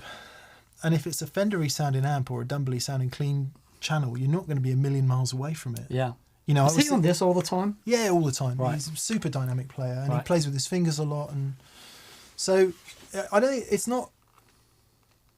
it's as complex as people seem to think it is. Certainly getting somewhere close to it. Hot Rod Deluxe 3, clean channel, try positions 2 and 4, and then use your if you are going to use your TS9, turn the drive down almost to 0 and the volume all the way up to 10 and crank that tone around so you've got some treble in it. It's actually not the best approach. You might find you have better results with your EP booster, actually. Interesting. But you kind of do need that bump. The mid humpy bumpy thing. Yep. And, you know, again, might be why TS10 is a slightly better approach than a TS9, but again, it all depends on the amp and your pickups and all the rest of it. I would have thought your pickups are in the right, definitely in the right place. So yeah, try that, and then, you know, the overdrive tones, just 2 of those things stacked. The TS9 and you said you've got a Tumnus. Use the Tumnus. Sorry, don't. Tumnus is a great shout. Yeah, use the Tumnus with not too much overdrive on. Positions 2 and 4, clean tone, plenty of reverb, Tumnus on, not too much overdrive, plenty of level, plenty of treble. You're going to be pretty close to gravity with that, I would have thought. Yep. Good luck. I'm talking like I'm an expert. I'm not. I just listen to a lot of John Mayer. Dude, you know, you met him, you can honk him. Yeah, but I'm not like Strats. I'm not like the London guitarist who knows him inside out. If you follow the London guitarist on Instagram, man, he knows his stuff. Right. Anyway, good luck, Josh. That really should work. Yeah. And then it's about almost more than the tone. It's about the dynamic of his playing. Yeah. And it's about his inflection. It's about the way he voices the notes. It's about, you know, I don't actually know where he plays gravity. I'm assuming it's here.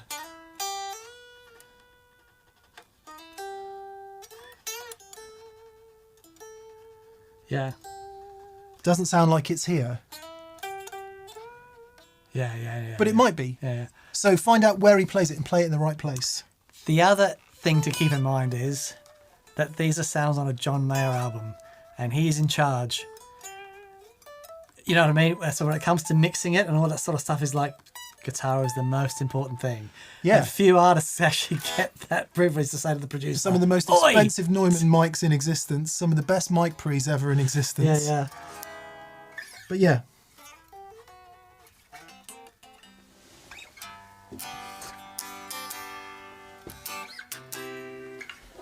Guitar's in tune now. Sounds flippin' magic, that thing. It's in tune now, Dan. It's lovely. Yeah.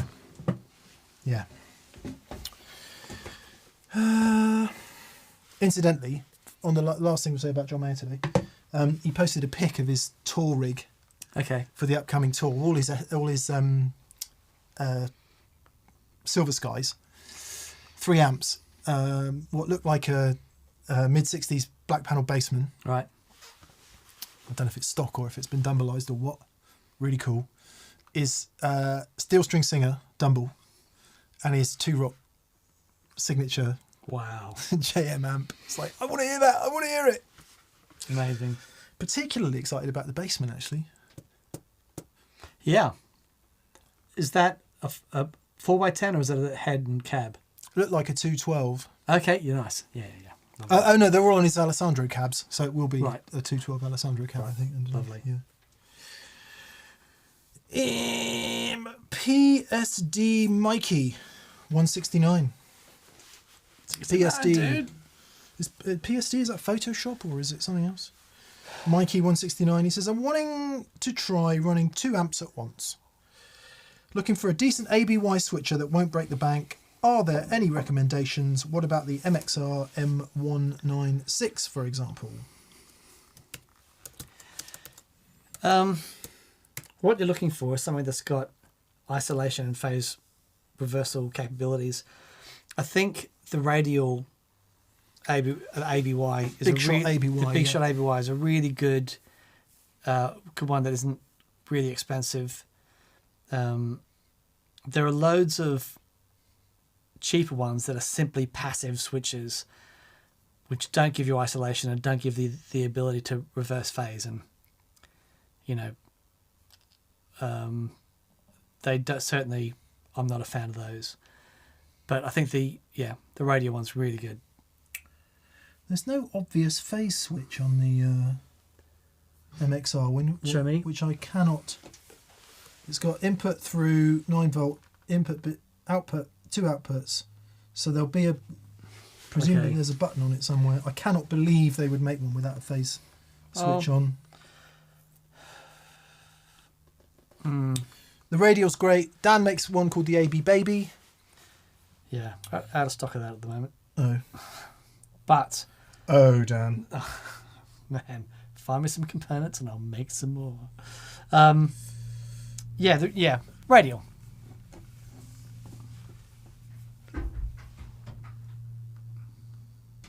Any luck? There's no phase switch on it. Yeah. It's all right. That is Hello, baby girl. unbelievable. Hey, darling. So double check if the M196 has a phase switch. If it doesn't, go for the radial. Yep. Rosie, here's that pedal dog. Rosie's had a little operation this week, which is why she's wearing this little bodysuit. Should we say hello to the nice people, Rose? Good girl. I know you don't really like being picked up, but we'll say hello to the people. Let's go and say hello to the people, baby dog. She's so ace. Should we say hello to the people, Rosie? She's so ace. Should we say hello to the people? There's the people. Yeah, good girl. I know. Hello, gorgeous. She's so great. Say hello to the people. Good girl. Good girl. Okay, off you go. No, I want to stay. I want to play. Yeah. She's coming up 18 months old now, can you believe? Wow, seriously. Unbelievable. Yeah. Wow, amazing. She's a bit bored though. We have to limit her exercise while she recuperates. And obviously, Springers love that. being a spaniel, she has no concept of that whatsoever. Pardon me. Oh, pardon me. It was the dog. Right, Adam Loris. Hi, Adam. What's the budget version of your 2-rock? 1 to 2K. 1 rock. Also, where is Dan's hook gone? Oh, the hook amp. It's up there. You're so inspiring and the vids are so good. Adam, thanks. Thank you, Adam. Yeah. Okay, it's not a budget option by any means at all. The Victory V140, the Super Duchess, is a lot less money than a 2-rock. Yeah. Ah, But if you want loud and clean and brilliant, I would thoroughly recommend it. Yeah. Yeah.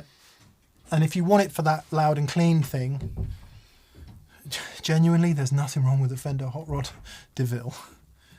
The DeVille. Yeah. Interesting. Yeah. Yeah. Loud and clean. Yeah. They're great. Or a twin, maybe more robust speakers than the twin, but yeah, I would go Victory V140 Super Duchess is what I would go for. And there's most people, people assume the 2-rock sound is 2 things.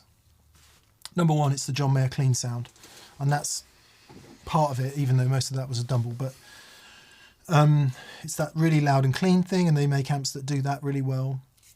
A lot of other people think it is the Dumble sound, i.e. the overdriven, what's it called?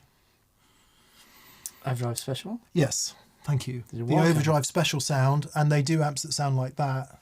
My amp is neither of those things. It's like a super reverb on steroids, so it's neither of those things. So a modded super reverb would probably get you closest to that. What does it do that a super reverb doesn't do? It's way louder. It's way more robust. Yep. In the bottom end. And it's way more usable through its gain range. Yep. And it also does that kind of pushed mid thing if you want it to. Yeah, yeah. Which a super doesn't really until you really wind it up. So, yeah. But not a lot of people associate the 2-rock thing with that sound. Because not a lot of people use them like that. Matt Schofield does a little bit. His is more sort of black panel inspired, I guess. The way he sets it up. Doyle Bramall does. Right. He uses it kind of that way. So just think 2 of your favourite players. Yeah, right. It's no coincidence. No.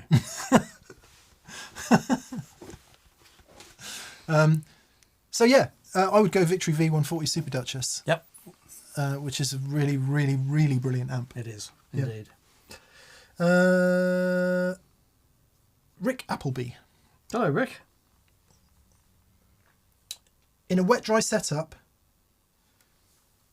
without a phase reverse switch, can you compensate phase issues by the placement of amps in the room? No. I'm asking for a friend. I have a humdinger. No. Because it becomes a frequency dependent thing. What you can do, if you don't have the ability to change the phase, you can switch the terminals on the speaker. That will reverse the phase of the amp. It's trickier to do and also much more tricky to A-B, Yeah. but that is one thing. Like in the Matchless, you can reverse the phase of the speaker. It's got a little switch on it to do that. There are some manufacturers in history have been very vocal about the fact that it has to be that phase. Absolutely. Yeah, totally get it. But yeah. Yeah. With that caveat aside. Indeed. There's one possibility. I mean, I guess theoretically you could. If you did all the maths. But that's not very practical. Yeah, but no, the issue is it'll change with frequency then. And where you stood. Yeah, but if you've got your, it's like trying to fix phase by delaying the sound. Right. So you've either got a complete reversal of the phase, but it's why that if you try and fix phase by delaying, then you're going to get basically like a notch filter almost. Certain frequencies will work, certain frequencies won't. Fair enough. Yep. Yeah, because that's how you do it in a concert venue, isn't it? You've got your PA stack here. Yep. And you're not fixing a phase problem. No, you're fixing a delay problem. Exactly that. Yeah, exactly that. Yeah. Albus Band. Hey, buddy. He says, "Oh, we've got a bigger dressing room than the Puppets." If I tell them once, I tell them That's 1,000 refreshing. times. If you could be a fly on the wall on any band's wall in history, who would it be? I think you mean in any band's dressing room. Do you? Oh no, any band's wall. A fly on any band's wall. On any band's wall. Who would it be? And why? Okay. I would love to be a fly on the wall after the first gig XTC did supporting the Police in Paris, after which they cancelled the tour. Uh-huh. That would be a very interesting conversation. Yeah.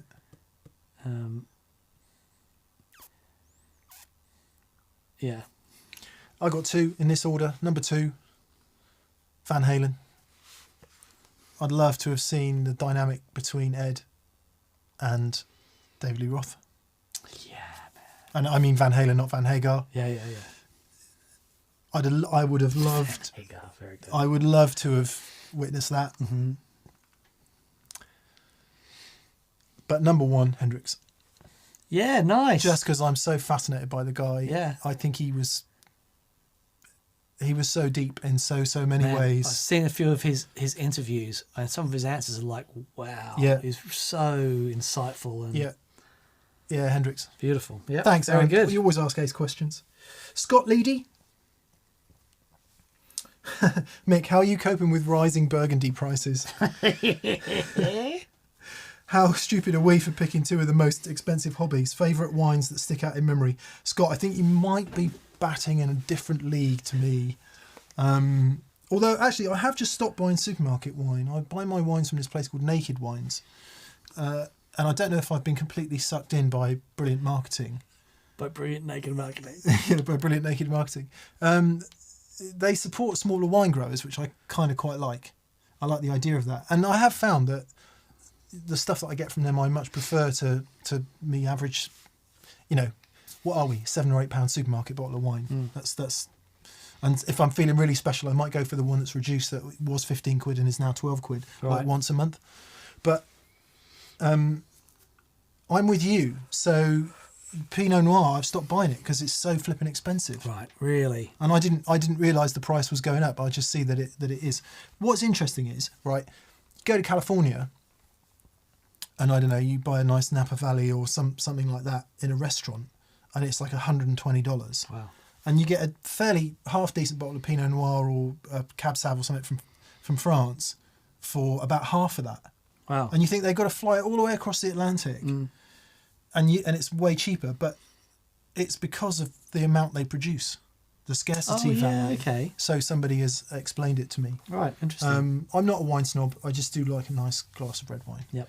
Mick introduced me to this aerator thing, which has transformed my appreciation for wine. It's great. It just saves you the decanting and the Wonderful. But yeah, I'm with you, Scott. The good news about guitars is, I reflected on this week as the payment for my motorbike came in. I sold my motorbike, and in 2.5 years, I lost 4,000 quid on my bike. Blinking there. Right. This guitar, 5 years ago, was about 2.5 grand. Seriously? They're now 4 grand. So, for everyone who says guitars are expensive, Yeah. you know, if I end up buying that Les Paul, it will never go down in value. Yeah. Apart from if something horrific happens, you know, Sure. natural disasters notwithstanding and all of that. Sure, it's a lot of money to outlay. It's a lot of money to outlay. It's like collecting art, though, isn't it? Well, it's as good in that as it is in any bank at the moment. Of course. Not that, just for the record, I don't think either Dan or I have very much money at all hanging around in banks anywhere. But yeah, the value of things versus the price of things, Dan. Indeed. Cars, man. Why do we all accept horrific depreciation on cars? Why do we accept it? Because you have to have a car, and that's how the car industry works. Indeed. It's But see, the car industry, as we discussed, finance it's not about industry. cars. It's about Yeah. finance. They don't want your money. Cars do just they? happens to. It could be anything. Yeah. But it's all about the finance products. Yeah. Because your cash is no good. Yeah. Anyway, thanks, Scott. I'd be interested to know what Burgundy you do like. What have I drunk recently? Okay, so a white wine that I've come across recently is called Klein Riesling. I had the best white wine I've ever had in Germany. It was a dry Riesling. Most people think Riesling is a sweet wine. Right. Actually, the good German dry ones are fantastic. And there's a producer called Klein, and they make a dry Riesling that is fantastic. So that's my wine recommendation. Excellent. They're out of stock at Naked Wines at the moment, surprisingly enough. Matt Parker. Matchless Lightning just arrived to pair. I saw one for sale on Facebook the other day. It's like, come on. We had a play with Nigel's when he was here. Sorry, Neville's. Nigel. So, yeah, Neville bought his Matchless Lightning in. Flipping it, man. I was texting Lee yesterday, and I was like, all right, Les.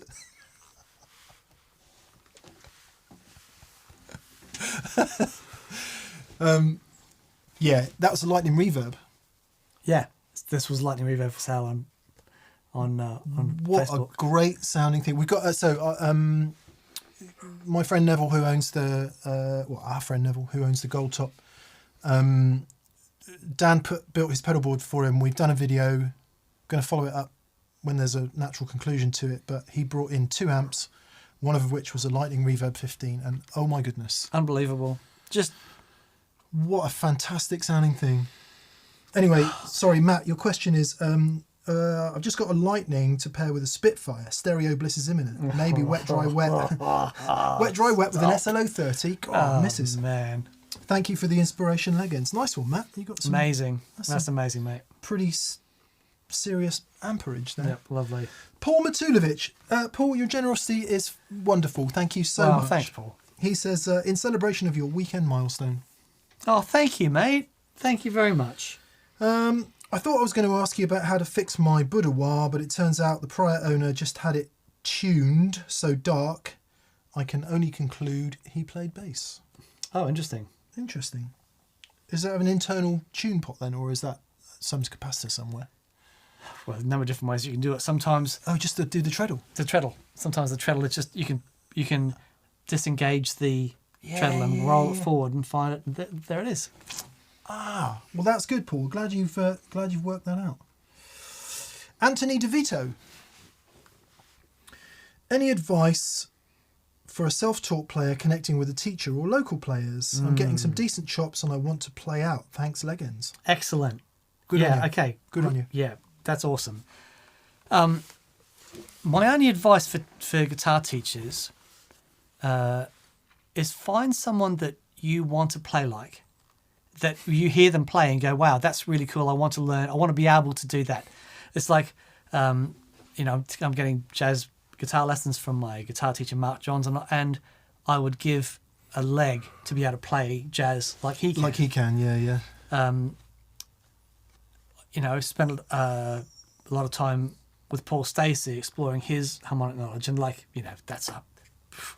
But it's really important that if you want to learn to play jazz, you find a good jazz guitar teacher. If you want to learn to play, really good blues, you find someone who can play really good blues. That's my only real, advice for a guitar teacher. Loads of really good stuff online, but I will say having someone that can give you feedback on the spot is really important. It is. There's a great deal that you can glean. Like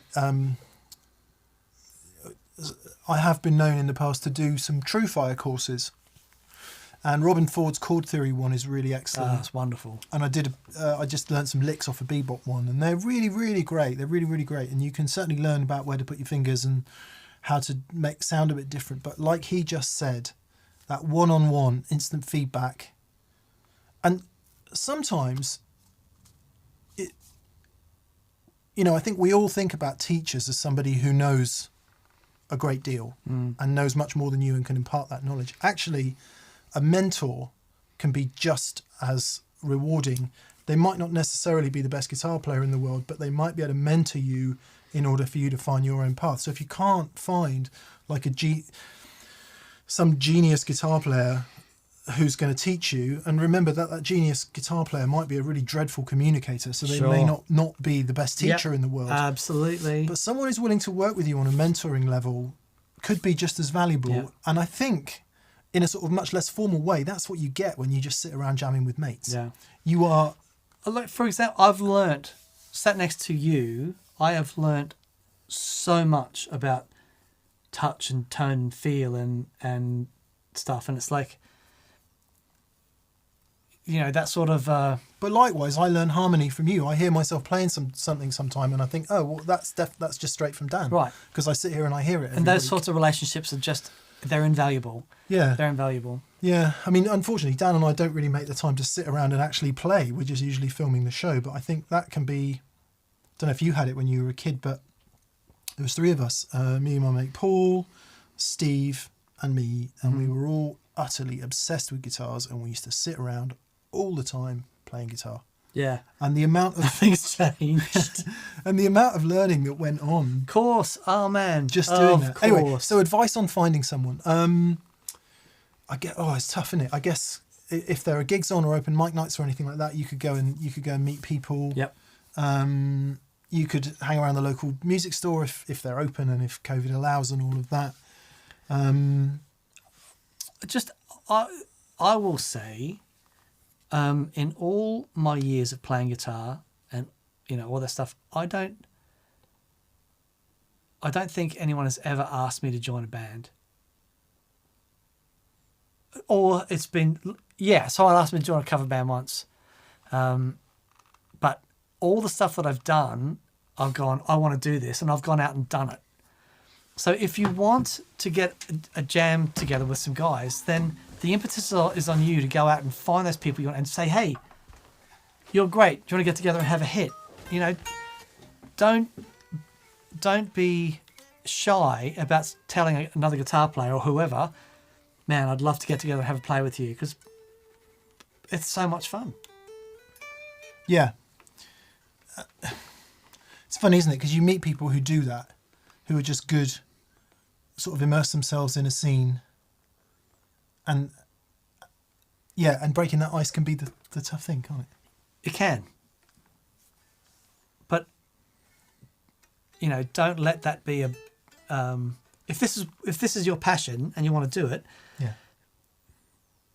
just go and do it.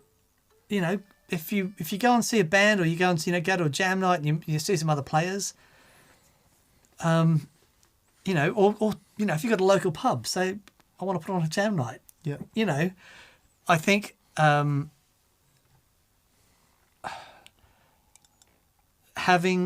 if it's something that you really want to do, having the impetus to go out and talk to people and sort of organise the stuff yourself is so rewarding. I mean, my biggest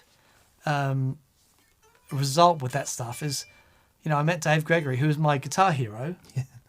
Dave Gregory was never going to come to me and say, "Hey man, do you want to be in a band?" Yeah. But I just said, "Look, well, we'd love to do some stuff," and he was like, "Yeah, cool." Lee Harris, who is the guitar player in Saucer Full of Secrets, which is the drummer from Pink Floyd, Nick Mason, and they're doing that era of songs. Lee says to Nick, "Hey man, do you feel like going out and play some tunes? Do this?" You imagine saying that to Nick Mason from Pink Floyd. Yeah. Flying in his helicopter, landing and going, "Hey man, do you want to do some gigs?" And Nick goes, "Love to. Sure, mate. Let's do it." So wonderful things can happen, when you just say, "Try and have a play." Yeah. Josh Connett, this is for you.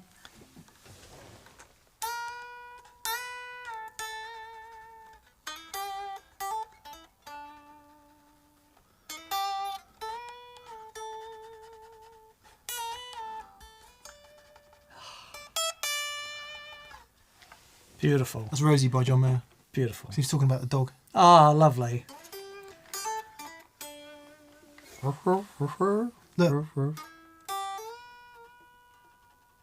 Listen to the sustain on that.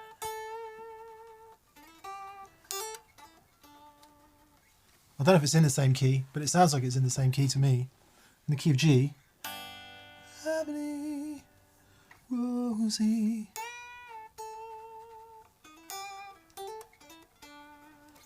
He likes that tonality. Your tummy. All I'm saying is, look, there we are. Take Look. you outside for a wee. Middle of the neck. That's where the money is. Very good. Yeah, that's for you, Josh. Funnily enough, when I got the 61 Strat, when I was borrowing that off Simon Green, I went home one day and I just played that for ages. Wow. Because that old Strat was like... That sound. It was that sound. Yeah.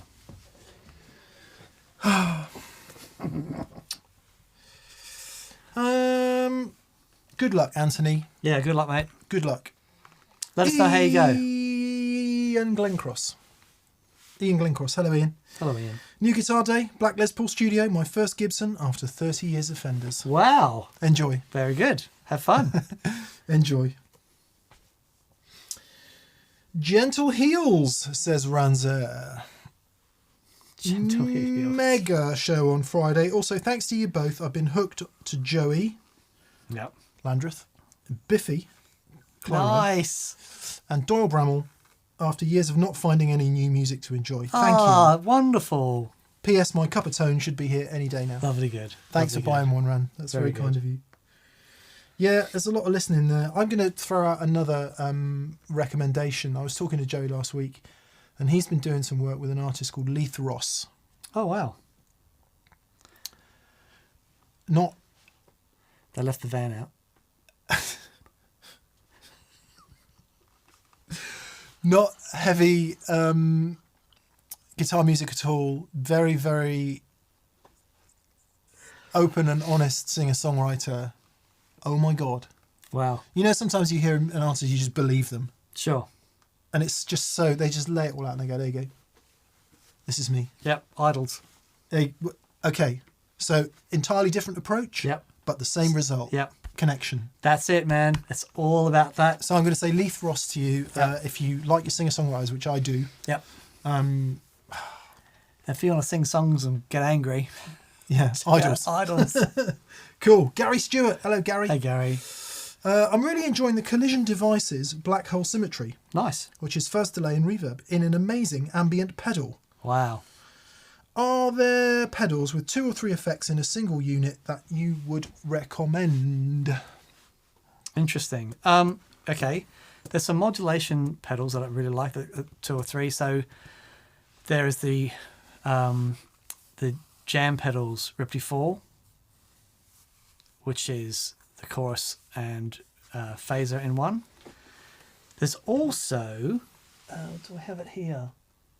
There's another chorus and phaser pedal, if you can find them, at the old Diamond Halo, I think it's called. Oh, wow. Hello. Which is magic. So Nick Barrett from Pendragon was out at the office last week, and he had one on his board, and he started doing some Gilmour stuff, and far out. Magic. As opposed to something like a D&M drive that's got 2 different drive circuits on. Yeah.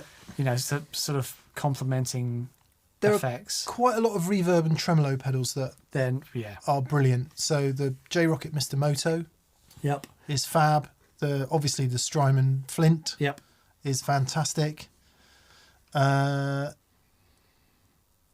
And then sort of more diverse than that, something like the Keeley Monterey, which is the Hendrix inspired one, or indeed the Dark Side one, which is more Gilmour inspired. Also the Aria compressor and overdrive one. Amazing. The Source Audio Collider delay and reverb is something that Dan and I use All the time. It's lovely. But we are, rightly or wrongly, in this fairly rarefied air of having pretty much everything. Oh, yes, Conor Larkin, the Keeley Hydra. Again. Yeah. Reverb and trem. Hail Hydra. Hail Hydra. Which film's that? Is that Captain America? It is. Yeah. Yeah. I don't support Hydra, by the way. Just it's a quote from a film. We are in this fairly rarefied position of owning most things. So normally the approach to that sort of pedal is because you want something that doesn't kill you in terms of finances, is saves space on your board, and is a good sort of gateway drug to this. Yeah, indeed. Isn't it? So yeah, indeed. Yeah. Well, the Keeley Caverns is another one. Really massive, lovely sounding reverbs and delays and things. And then Fuzz and Octave. Fuzz and Octave is a really good one. You've got some brands such as Death by Audio and Red Panda, and that do some really super creative effects. They've got pairing of some really great sounding effects that you might not instantly think, oh, these go together, but certainly the Red Panda is the tensor, which is it's like the delay, the tape delay thing, but with a looper, and it's like.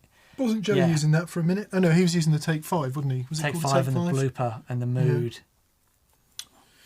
So there we go. Mike Cito 1717 says, have you guys moved completely away from effects loops? I've never moved away from them. I've just never. Same. Yeah, never used them. No, same. Yeah.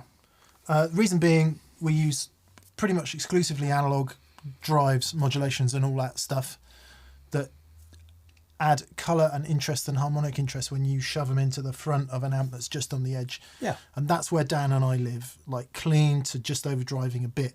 And it's no hassle to put your effects into the front of an amp like that. And Indeed. in our case, it's far preferable to put them in front of an amp like that for our personal tastes. Yep. Now, once you start moving into amps that are more overdriven, let's take Rabea as a great example, or Andy Timmins for that matter. Effects loop can be really useful there to keep those delays and reverbs sounding cleaner, because in a gain staging, 101, you want to get your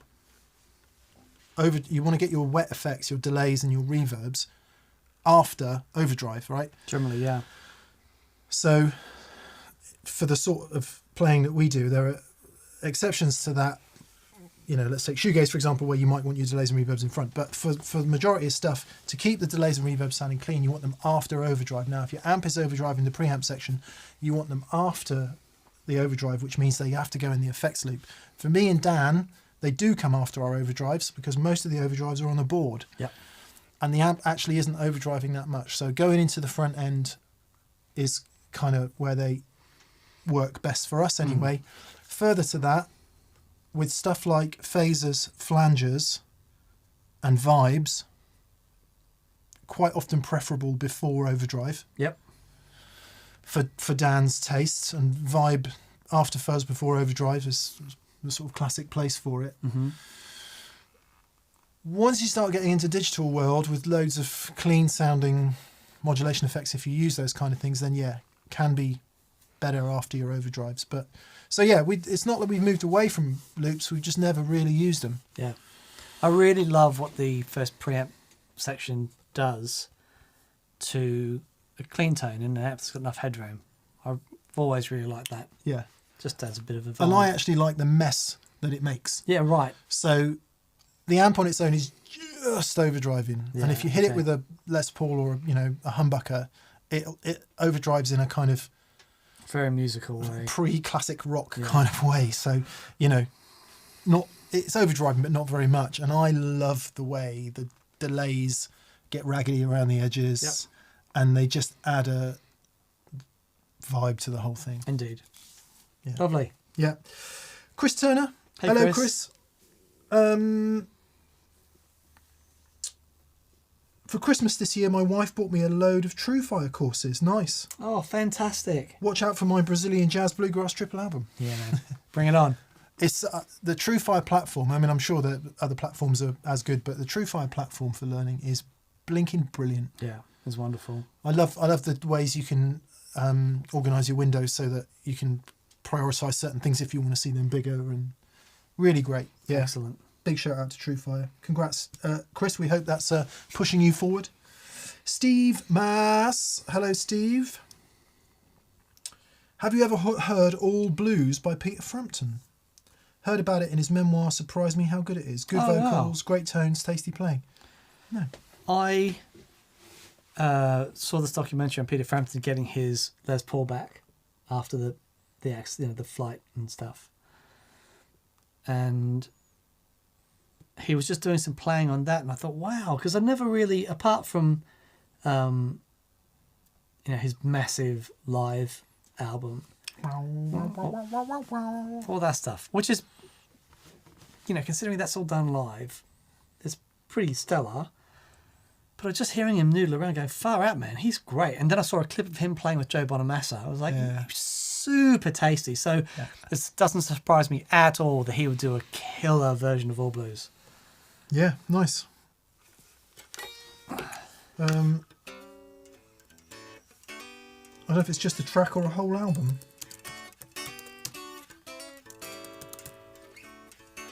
It's a whole album. Wow.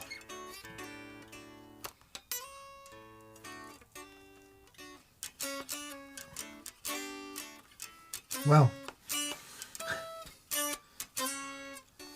Some fairly serious tracks on there. All Blues by Peter Frampton. Check it out.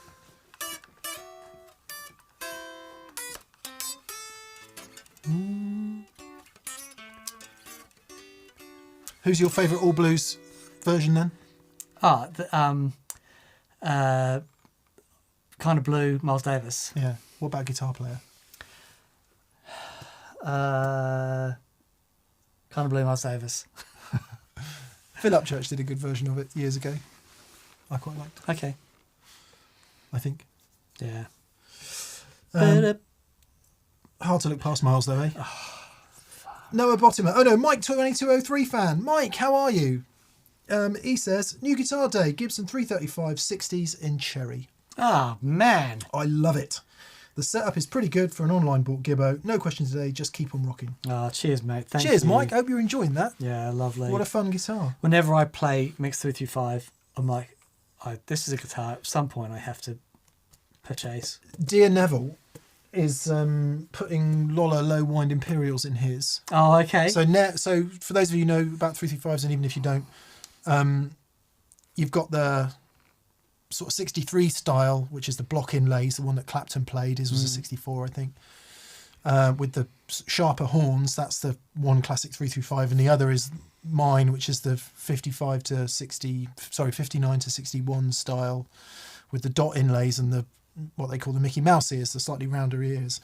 Not that different, but a little bit different. And he's got the Memphis version of the 63, which is a fantastic guitar.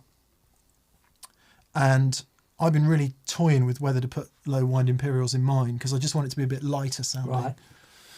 And he's going to do it to his. So oh, cool. So you can hear we'll it. bring him in and Okay. we'll have a listen and Great. and see what difference it makes. That's a great guitar. That I've spent some time with that guitar. It's wonderful. Can you spell the name of the artist Joey recommended to you, please? Says BV. Leith, Leith, Ross, Ross. And the record I listened to was called Motherwell. With Leith, Ross and Motherwell, you would expect her to be Scottish, but is in fact from Canada. Mm-hmm. Yeah. Ignore it. I've done it, says BV. Of course you have, BV. Thank you. Noah Bottimer. Hello from snowy Michigan. Hello. All of the playing has been very tasteful lately. Thanks, Noah. Thank you. Mick, I think the time away from the fretboard has brought new feeling to you. That's interesting, that. I think when you're on it and the as in when you're playing and the sound is good, it's like, oh yeah, it brings all comes back. It's like, Yeah. You know, I certainly in the room with you playing like that, you know, when you're comfortable and stuff's like, it's a magical thing. I do think on the point of sometimes if you're not feeling it, just stepping away for a minute can be more valuable than, you know, chipping away at something that's just going to make you feel worse. There's something to be said for that. Anyway, Noah also says, Dan, your shedding is adding lovely movement. Oh, thank you, mate. Dan's working hard. There's a lot of work to do. You hear it. You hear it. You hear the melody. You hear the melodic invention. You hear the harmony. Oh, thank you, mate. I'm having a go. Flapping around, as you say. Flapping around like a plastic bag on a barbed wire fence. That's me. That's going to be the name of my album. .com. Michael Webb says, I recently got into pedal collecting and found some things of note. The Big Bite pedal. Please try one. Don't know what that is. And the Pro Analog Power Driver serial number 1. We've got a Pro Analog. It was on my board for a long time. We do. It's his version of that, isn't it? Yeah. Got one here That's somewhere. it. That's the one. Wonderful. That was on my board when I did the gigs in Japan with Tin Spirits. It was really, really killer.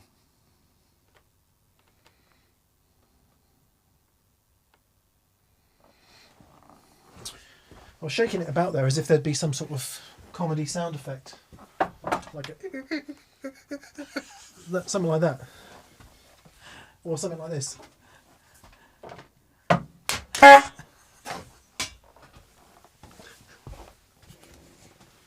Oh, very good. Be great to make Foley, wouldn't it? I would love to do that. We should make our own Foley. That's what we should do. TPS Family stage. Lovely. Guitar Moog. Hello, Guitar Moog. Have you tried the Game Changer Bigsby pedal? I got one and it's very cool. Could solve Dan's mostly incompatible loves of trems and tellies. Okay. I think it's worth having a go. I've never tried it. Yeah. I'm sceptical.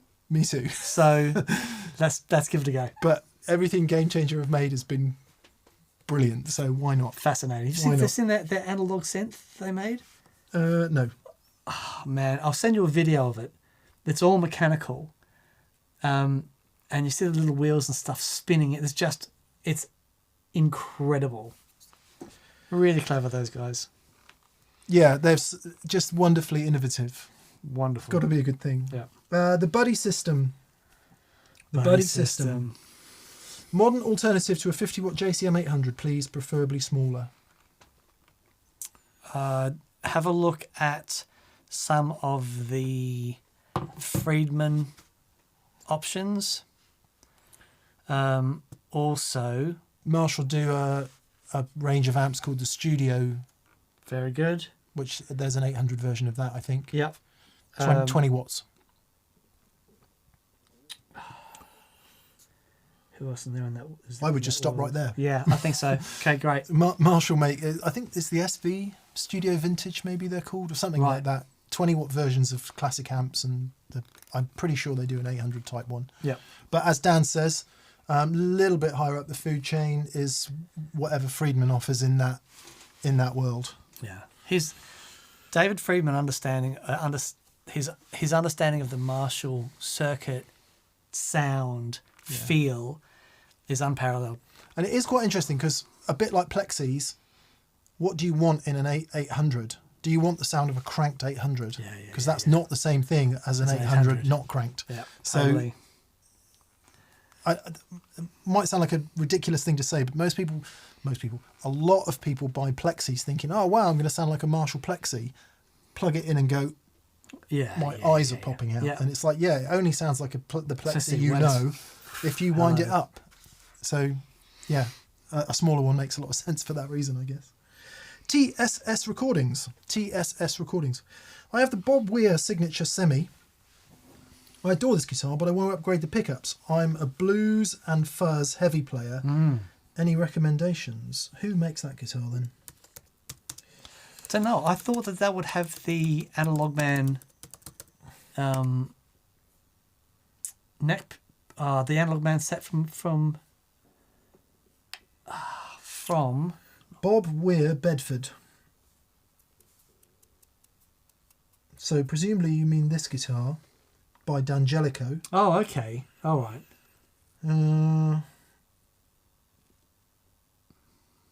2 stacked Seymour Duncan P90s with a Lola blonde single coil nestled in the middle. Very interesting.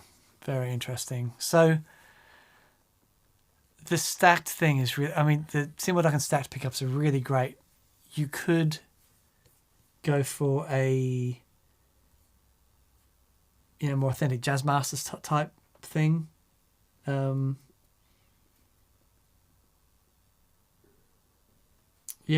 Tricky one. It's unfortunately it is a part of music I know literally nothing about. It's one of many parts of music I know literally nothing about. So it's hard to say. But Lindy Fralin, Paul Matulovich, thank you very much. The Lindy Fralin makes the Analog Man Big T pickups. Let's go to, but they're Telecaster pickups. Yeah, see when you said Bob Weir, I thought he's a Telecaster player, isn't he? Bob I Weir? think you might be getting confused with the dude who... It's in the band. What's his name? Yeah, the guy who the King of Tone is for. Yeah. Which is not Bob Weir. No. Okay. Bob Weir's Grateful Dead. Yes, okay, sorry, yep. Okay, in that case, I'll just pull my head in. What's his name? King of Tone guy. Ugh. His name is... Flippin' heck.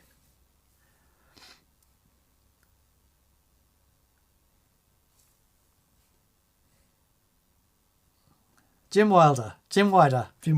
Yeah. It was Weir and Wider. Weird and Wider, sorry. Weird and Wider. There you go. There's a band. Sorry, I don't know anything about that sound. So he's had an Ibanez in the past. Right. With humbuckers. Mm-hmm. And his current signature guitar is is by D'Angelico, which has a humbucker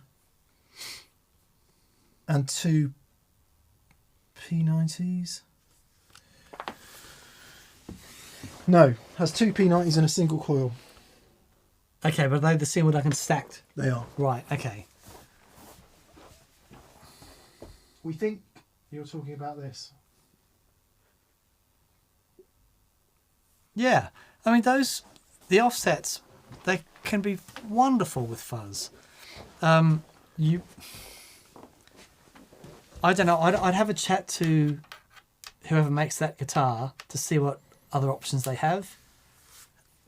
And, you know, when you say upgrade,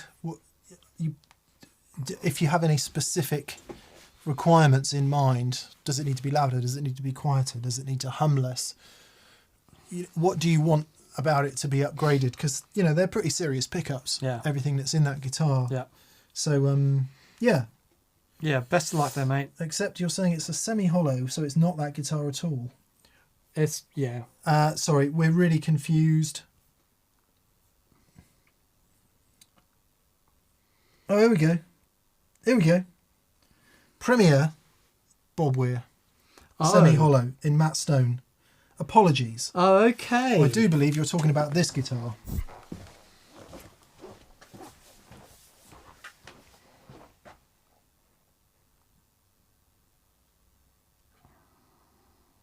Focus. Focus, damn it. Sorry. Pretty. We think you're talking about that guitar. That has twin D'Angelico humbuckers. Oh, okay. So depends which way you want to go. I don't know. I'm going to make a massive assumption here.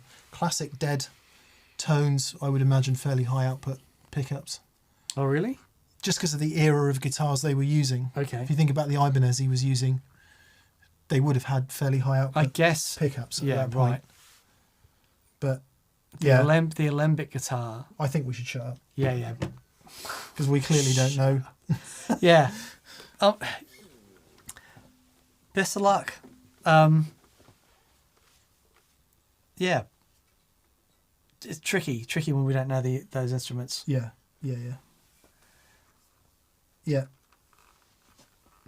I'm just looking at the. And it might be the guitar's fine. You might just want to experiment with some different fuzzers that Yeah. work with those pickups. Yeah.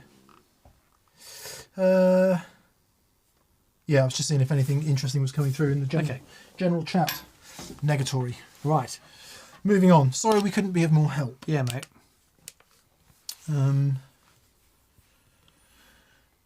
Isaac Morris. Hello, Isaac. My Boss PS3 from the 90s has broken. My favourite mode mixed the dry signal with 2 slightly detuned signals, one up and one down. Love that. It was a subtle 3D chorus-ish sound, but Yep. didn't move. Any other pedals that do this? What's a PS3 then? A pitch shifter. Oh, right. Wow. Yeah. Harmonizer type thing. The whammy does an awesome detune. I was about to say the whammy. Yeah. But it's only one. But yeah, I love that detune thing. Does Boss not do a new PS that does all the things the old one did? I don't know. It'd be really interesting to have a look. They do a harmonist. Yeah, again, cool. We've 2 questions in a row that neither of us really know anything about. Yeah.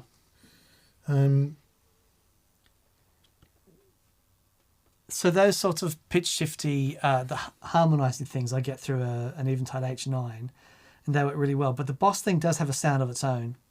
But yeah, my favourite detune course is actually part of the whammy, Right. which sounds great. Good luck. Yeah. Have a look at the TC Electronic Quintessence. Okay. Yep. Yeah. God, there's a lot out there. Yeah. Wow. Lelandberg says the harmonist gets close. Yep. Yeah, I can't even bring the sound to mind. Meris do one called the Hedra, which will be totally awesome. Of course. Okay.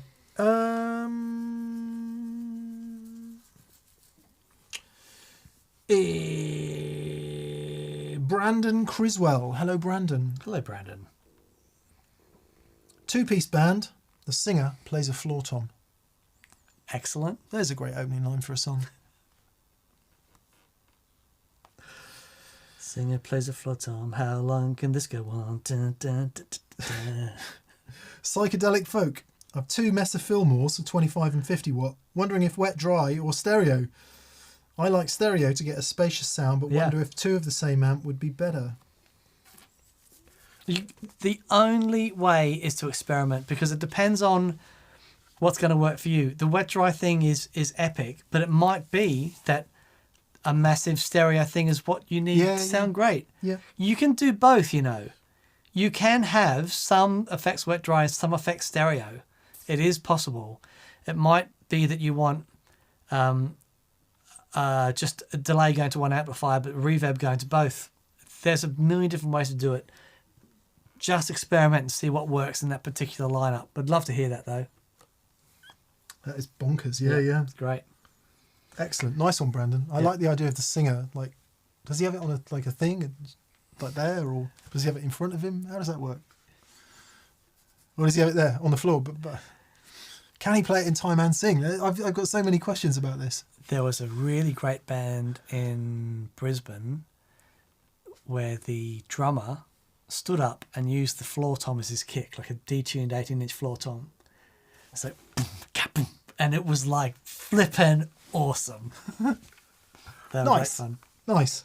Airfire. Ed. Hello, Hey, Ed. He says the DIY Foxercaster is complete. Wow. S-Style in Sonic Blue. What are your favourite beginner Strat licks for next time at Dad's for swangage? Cheers, fellas.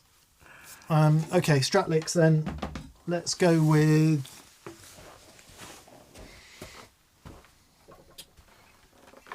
See if we can get demonetised.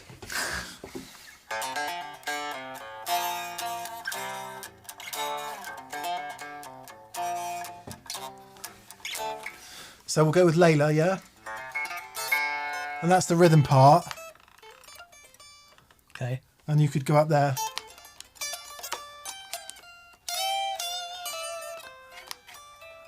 And actually, Ed, it's a really good thing to learn the chords to.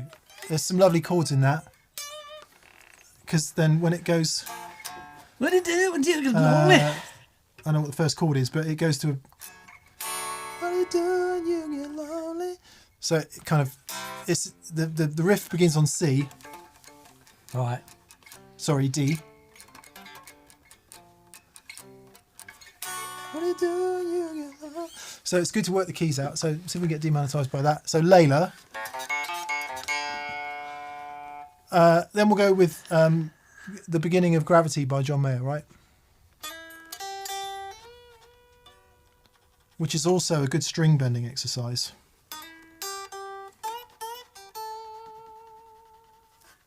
So I think that there's two to get you going. That'll do. And then maybe... Nice. And...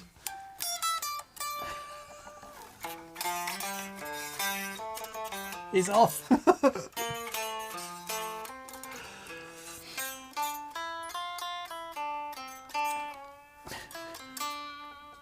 Very nice. You need to do all that, and I've worn my glasses, especially, we were talking about this with Catherine's mum on the other night. She's like, you look like Buddy Holly. I'm saying Hank Marvin looks like Buddy Holly. Ooh, wee, ooh, I look just like Buddy Holly. Because he was in A.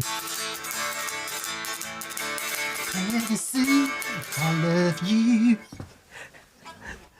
Pegasus, I'm off to the races. There you go, Ed. Try Layla and try Gravity. Good luck, mate. Wastel 10.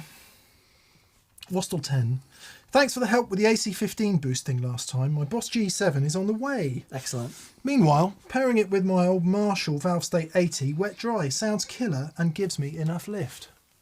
Bingo. See, I think that quite often people will say, what amp should I put with this to, you know, for my wet dry thing? And the answer is quite often, whatever your last amp was that's in the cupboard, Yeah.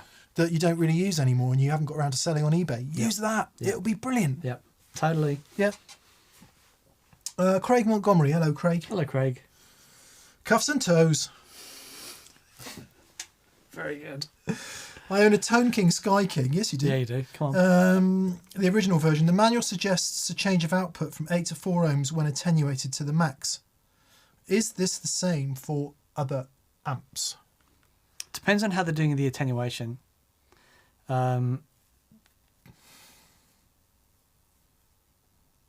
So I'm assuming they are turning off a valve, one of the output valves, to do that.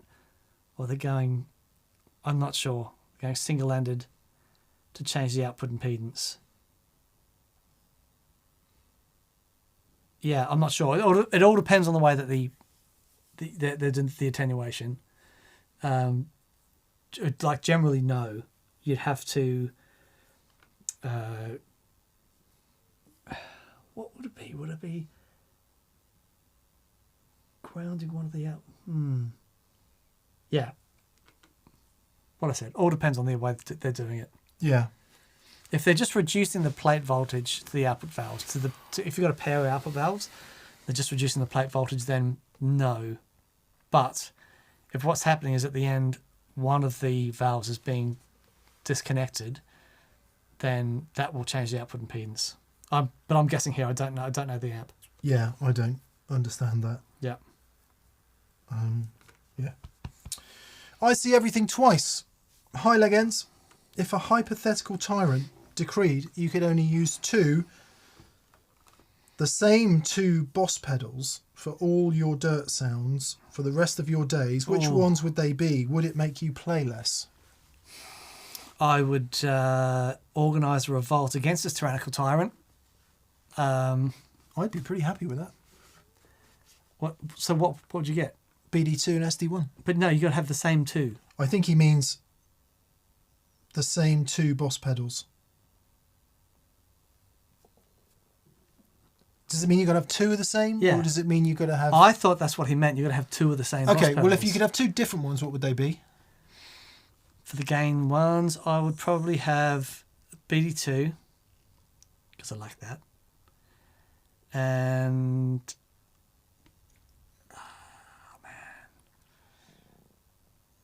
Yeah, the SD1 boost and the BD2 sounds great. Yeah.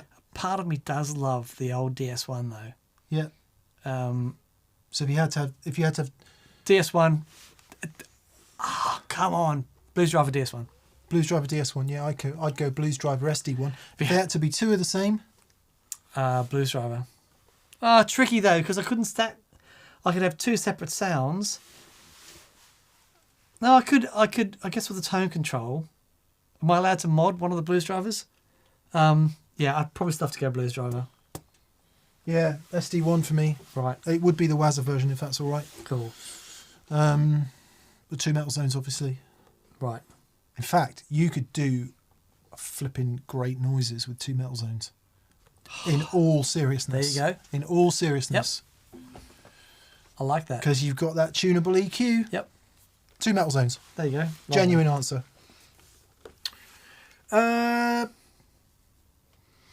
Would it make you play less? Was the final question. I see everything twice. I don't play anyway, so no. No, I don't think it would. Do you know what? It might make you play more. Because you spend less time messing around trying to decide what overdrive pedals to use today. Yeah, interesting. It would make me play less, no. Yeah. Mr. Avia. Good day, gents, from Rowlett, Texas. Lovely. Waiting for my SG Junior to be delivered any day now. Dan, do you have a favourite fuzz for your Junior? You're a 61 Junior. Thanks for all the great content. Yes, my Analog Man Sunface. That fuzz consistently sounds amazing with everything. With that Junior, flippin' heck. The bias on the Analog Man, I generally have it set quite high.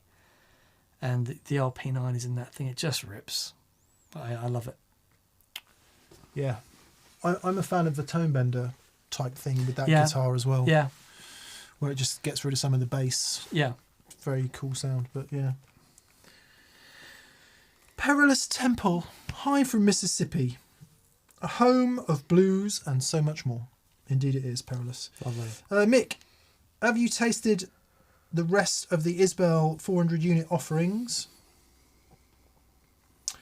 Dan, does your heart, if XTC, include oranges and lemons through the rest? Yeah, I like all the XTC stuff. I'm a massive Andy Partridge fan. I love his songwriting. Yeah, oranges and lemons, but I'd like all the way back to the stuff they did with Barry Andrews. Songs like Helicopter and that sort of stuff. The sort of the post-punk type stuff. Just something about Andy Partridge's songwriting just really gets me. Yeah, all of it. I have tasted most of the rest of the Isbell 400 unit stuff. I like it. But that Southeastern record is, for me personally, a moment in time and a place that is very, very special. Yeah. And for my personal tastes, I love that record so much. And of course, these things change over time, don't they? When you might come into an old record that you just haven't really given the time to at some point in your life where it becomes more significant. Yep. But yeah, I like all their stuff. I like all his stuff. But for me, Southeastern sits on a mountain peak, somewhere very exceptional indeed. Oh, it's so moving. Yeah. David Burke, hello David. Hey David. Howdy gents, thoughts on a two-tone paint job? Just bought 2 limited edition Gretsch Pro SRS Seniors Pro Series. Pro Series. 2-tone guitars, one candy apple red and white, the other Sonic Lake Placid blue. Worried I might have just bought the equivalent of an 80s Ford Sierra. I think Gretsch is one of the companies that pulls off the two-tone thing with serious aplomb. So Dan's got a two-tone Gretsch. It's got a 6118 anniversary, double anniversary, which is kind of cream on top and metallic grey on the sides. Yeah. And it just looks right. Oh, man, that's magic. It just looks right. I think Gretsch do it really well. I like those hairstyles that are sort of blonde on the top and dark underneath. That's my favourite version of two-tone. Very good. I like that. I always think that looks good in a nightclub. Right. What else looks good in two-tone? Flip-flop. Not so sure about flip-flop, if I'm honest. Okay. Where it's like purple that way and orange that way. Oh, okay. Right. Yeah. Whenever I see a car like that, I'm always like, Nice. But I guess if you're a naturally indecisive person, it could be a good option. Because you could just choose, the angle from which you view the guitar. Yeah. And then you could be happy then. As opposed to sad. Yeah. Happy. Yeah. Yeah, I like that. But then tomorrow, you did a totally different... Happy. Sad. Yeah. You could be playing in a minor key. Yeah. Then playing in a major key. It's such a personal thing, isn't it? Guitar aesthetics. Indeed. They sound like mega cool guitars, though. Congratulations. Mark Joshua Tan. Hello, Mark. Hello, Mark. Hi, great show. Oh, he's in the Philippines. Oh, lovely. Hello to the Philippines. He says, great show as always. Have you ever encountered the Caroline Hawaiian pizza? Yes. I've never played one. No. But I like everything about that company. Yeah. What is it? It's a sort of oscillating delay thing, isn't it? Don't know.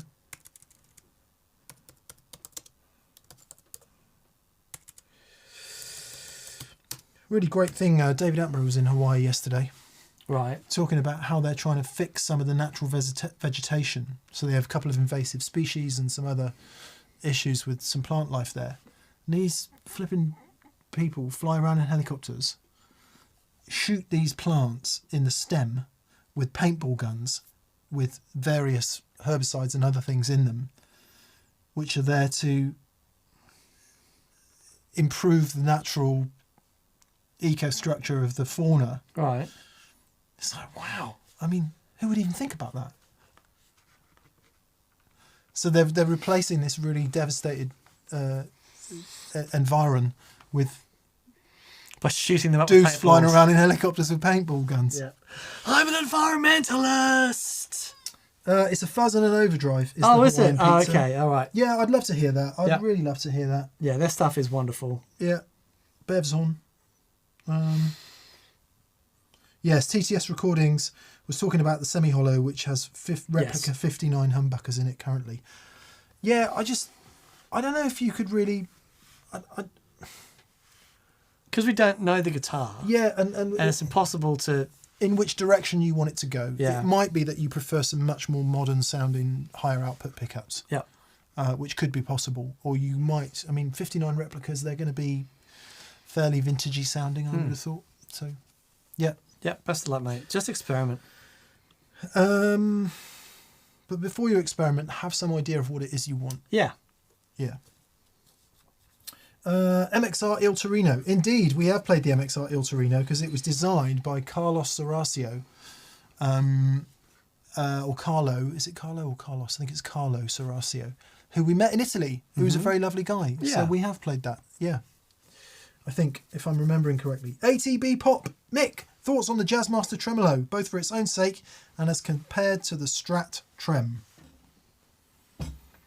Infinitely superior as a vibrato system, Right. I would say, if it's set up right. Okay. There is nothing quite like a Jazzmaster that's... I mean, I'm no Jazzmaster expert, as you well know. But whenever I hear anyone play one and use that bridge, Yeah, it's and pretty whenever magic. I play one and use the bridge, it really works if you like the whammy. Yeah.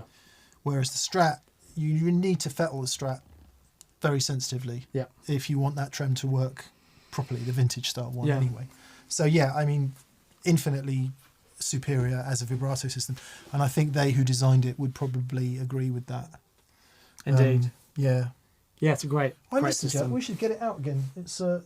We have to put things away when we get the band in, so things get put away and forgotten about. That's one of the things that's got put away and forgotten about. Mel Hackinson. Hello, Mel. Hello, Mel. Hey, Legends. I need an idea for a really good, crunchy overdrive for classic rock. I play a 60s reissue Strat through a Marshall Origin 50.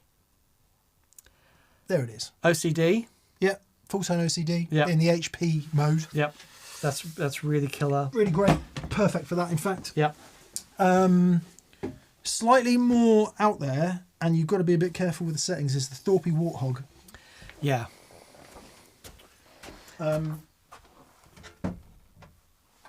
Only got a big one, but the Thorpe pedals are now a bit smaller. This is a Warthog.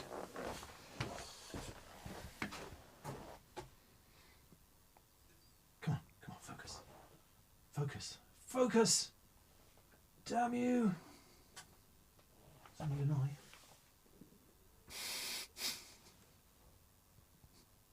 There it is. Yeah, really great. Another thing to consider, one of my favourite JHS pedals is the Andy Timmons. Yeah. And it's a really killer, sort of Marshall-esque type. Tremendous amount of gain, though, isn't it? Yeah, yeah. Yeah. I would have thought you want something a bit more just pushy than that. But Oh, I don't know. It's got a really lovely range on it. But yeah, there's a few things. Yeah, if you have it in 100 watt mode. Yep. Yeah. What else?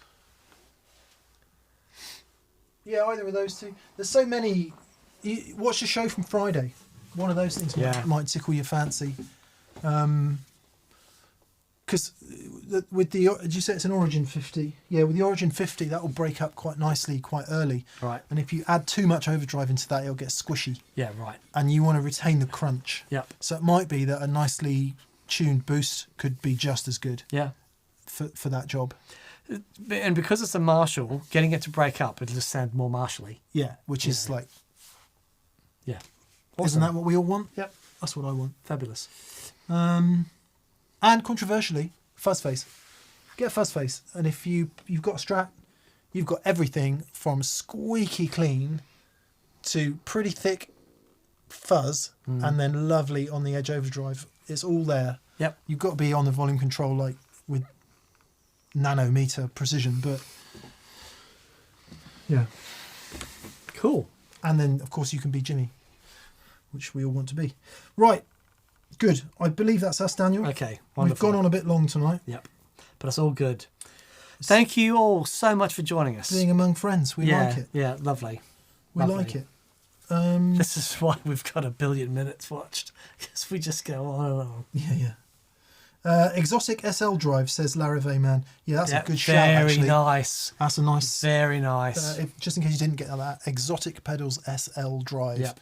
Sounds plexi pretty much on its own. Yep. Wampler Pinnacle, says Yep. Larive Man. Really good. Yeah, cool. Yeah. Lovely. Yeah, nice. Nice.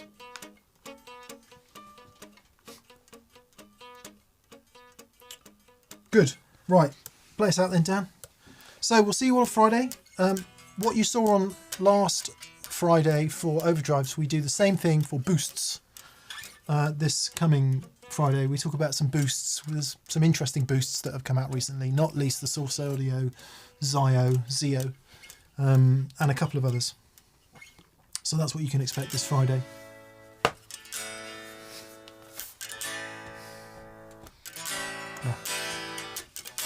Thanks for being with us, everybody. Thanks for the super chats. Thanks for being awesome humans. See you soon.